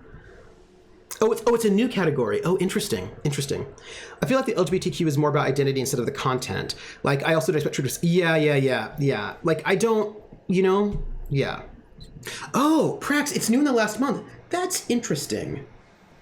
If you have cards with interview questions on them, it's a talk show. Imagine it's how much more interaction with the chat there is, maybe? You also have the tarot cards because you're cool. Yeah. Talk show implies a specific topic, and just talking implies a general chat with the community. Yeah, there's clearly there's clearly a different feel about them. Like, I imagined. Also, here's the other thing. I think sometimes with a talk show or podcast, I might expect a guest. Yeah, like, I feel like Polished Chats would be a talk show, right? Because there are guests, there are topics. It's like a series, like it's a thing, as opposed to, oh, I'm just gonna chat about whatever. Like, it feels different. It feels like I could see them being all the same category, but here's the thing, some just chatting streams where a person's just sitting around their house eating some food and just chatting about whatever, that doesn't feel like a talk show. You know what I mean? So, like, I can imagine wanting to sort of frame that differently. Because I switched from just chatting to podcasting in the last week. Ooh, yeah. And like the things that you're doing with the metamorphosis, they don't feel like just chatting to me either. Do you know what I mean? Like, they feel very different. They feel like you are going through a text and doing, like, it feels more educational. And I suppose podcasting is closer to that-ish, right? Where does the Animal Crossing talk show go, though? Talk shows are... Yeah, Beetlewinds, that's really tricky. And I think that's the thing. Like, if you do a talk show about RPGs, does it go into talk show or does it go into RPGs? And I think it's tricky. Like, I think that's, like, there's some... I think that something that somebody said earlier would have been better. The idea that you should be able to be in more than one category. I don't know how that would do with their metrics, but, not with people here, but I would not convince a crazy loud YouTuber who just wants to be upset so he can make videos trashing them. Yeah. I mean, I know talk shows that are just friends chatting, whatever comes up, like what is going... Yeah, it's tricky. Yeah. Imagine how much money we could make if we didn't have any moral fiber, though. Just making video after video about how Marvel hates Brie Larson and how leftists ruined Star Wars. Yeah. Oh, by the way, what's in it for me? Aside from the bits I'll be paying you, Sure. you said you wanted something from me. Yes. Something information related. Yes. I'll give it to you in person once I'm safe. That's great. I'll see what I can do. See, look how much we have done in this game. I'm just telling you, we have done so much in this game. I feel very productive. All we're going to do right now is put ourselves in front. This because, you know, I will forget what I'm doing if I don't place myself exactly where I need to go. So we're going to put our person right. Hey, elevators to your right. Get ready. Thanks. I'm going to station myself right in front of this elevator, and then we're going to call it for today. We're going to save that game, and we're going to come to our big chat window. And we did it. Super productive, everybody. Progress was made. Side quests are mostly done. Well on the way with the main quest line. Ryan, I'm doing really well. You should wrap up sometime soon. Oh no, I'm totally. This is it. I'm wrapping it up now. I mean, here I would get understanding and empathy if I say Images being 4 years old with wants, needs, and feelings. You cannot communicate. On top of that, has trauma from being an orphan. Yeah. I do think there's a difference in feeling, but not sure there's a categorical difference just by the difference in category. Like to my knowledge, you don't get a different category for playing League or whatever, competitively versus casually. Oh, that's interesting, Javai. I wonder, and this is my question. I wonder if people wanted a different category because so many trolls are in just chatting. Like, I wonder if that's part of it. So that, like, I also the just chatting category is one of the most popular because I've been doing a lot of statistical analysis. It's like one of the most popular games, just chatting. Yeah. Hey, have a great weekend, everybody. You all are wonderful. Let me just tell you, but there are different categories for D&D and other TTRPGs. Of course, that was also new, and there's some controversy about that. Or because just chatting got a bad rep for being silly or whatever. Yeah, I know.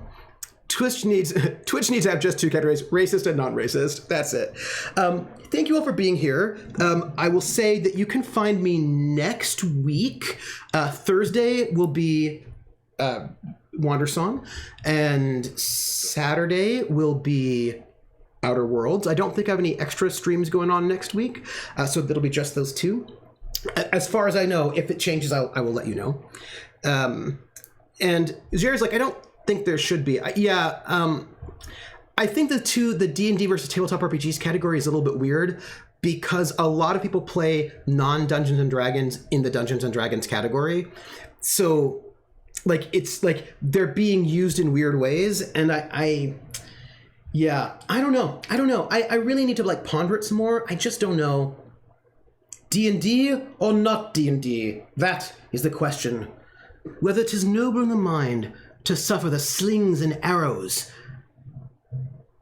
of flat probability curves and class restrictions, or by opposing them, or to take arms against a sea of D&D related arguments, and by opposing them, end them. Yeah. It's a question that I have answers for. Look, I'm gonna eat some food. When I got those groceries yesterday. Oh, I should also say, I've got some socials, right? Because you're supposed to say it. I'm also going to do a raid, by the way. So you can, if you want, you can follow. I think the follow button's down there. You can subscribe if you like as well. We have a Discord. You can join us in the Discord. We're very friendly. We're very cool there. We're mellow. We do whatever we want to do. You can also find me on Twitter at Academic Foxhole. I'm probably, hey, how are you doing, Mr. Mephistopheles? I'm just winding up. And I'm Academic Foxhole. I'm planning on doing a Twitter thread about Twitch statistics and RPGs to see what's up with that. And then you can also find me on YouTube, where I have the archive of these shows, and Patreon, which supports the RPGs that I do on the channel. And August will be completely confidential, and then City of Light and Shadow. Mephistopheles said, so I have to leave my kids at the animal shelter today. My cat was like, oh no. Mephistopheles, I love that. Also, Mephistopheles, you just donated bits. And on this channel, when someone donates bits, I sing We're in the Money, as sung by Ginger Rogers from the film Gold Diggers of 1933, so I sing it in Pig Latin. And so, for you, as thanks. Airway and hey, the anime. Airway and hey, the anime. Eve way at gay, lay out, way of, way up, way at, way x to utit, gay, lay on leo. Airway and hey, the anime. Either I skays are ani say. Oh man, the ADS and pray, ooh, yare, ooh, there you was stand way on rail. Ewe ever ni eat red leansley, ev way at bransley, ute day. And we see the endly or uklap the eye, get in the eye. We're in the money, we're in the money. We've got a lot of what it takes to get along.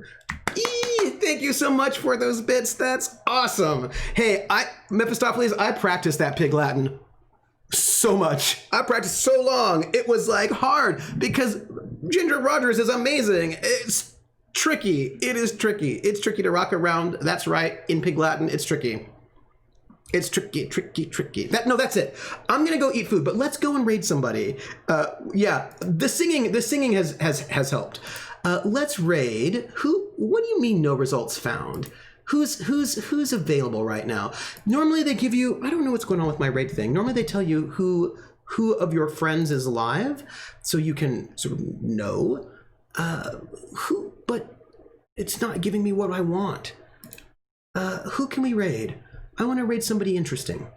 Somebody cool and fun and awesome and full of joy. Oh, okay. Let's raid, let's raid Roll For It today.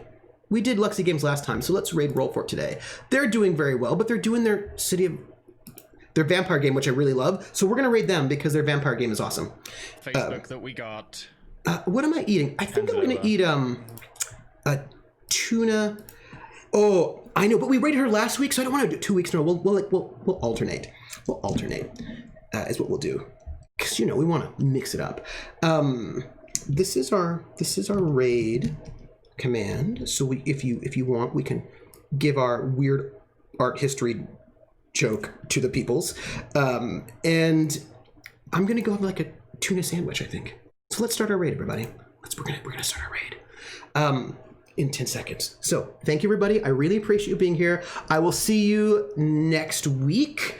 And we did so much today. I'm so excited. And let's have some joy. Somebody's watching me. Oh, I always feel that somebody's watching me, and I have no privacy. Whoa, I always feel that somebody's watching me. Tell me, is it just a dream? Thank you so much for the follow. Cinnamon Kai. Thank you. We're going to go raid Roll For It, where they're doing some Vampire the Masquerade. Take care, everybody, and I will catch you all on the flip side and give them some raid love. Raid love. Raid now.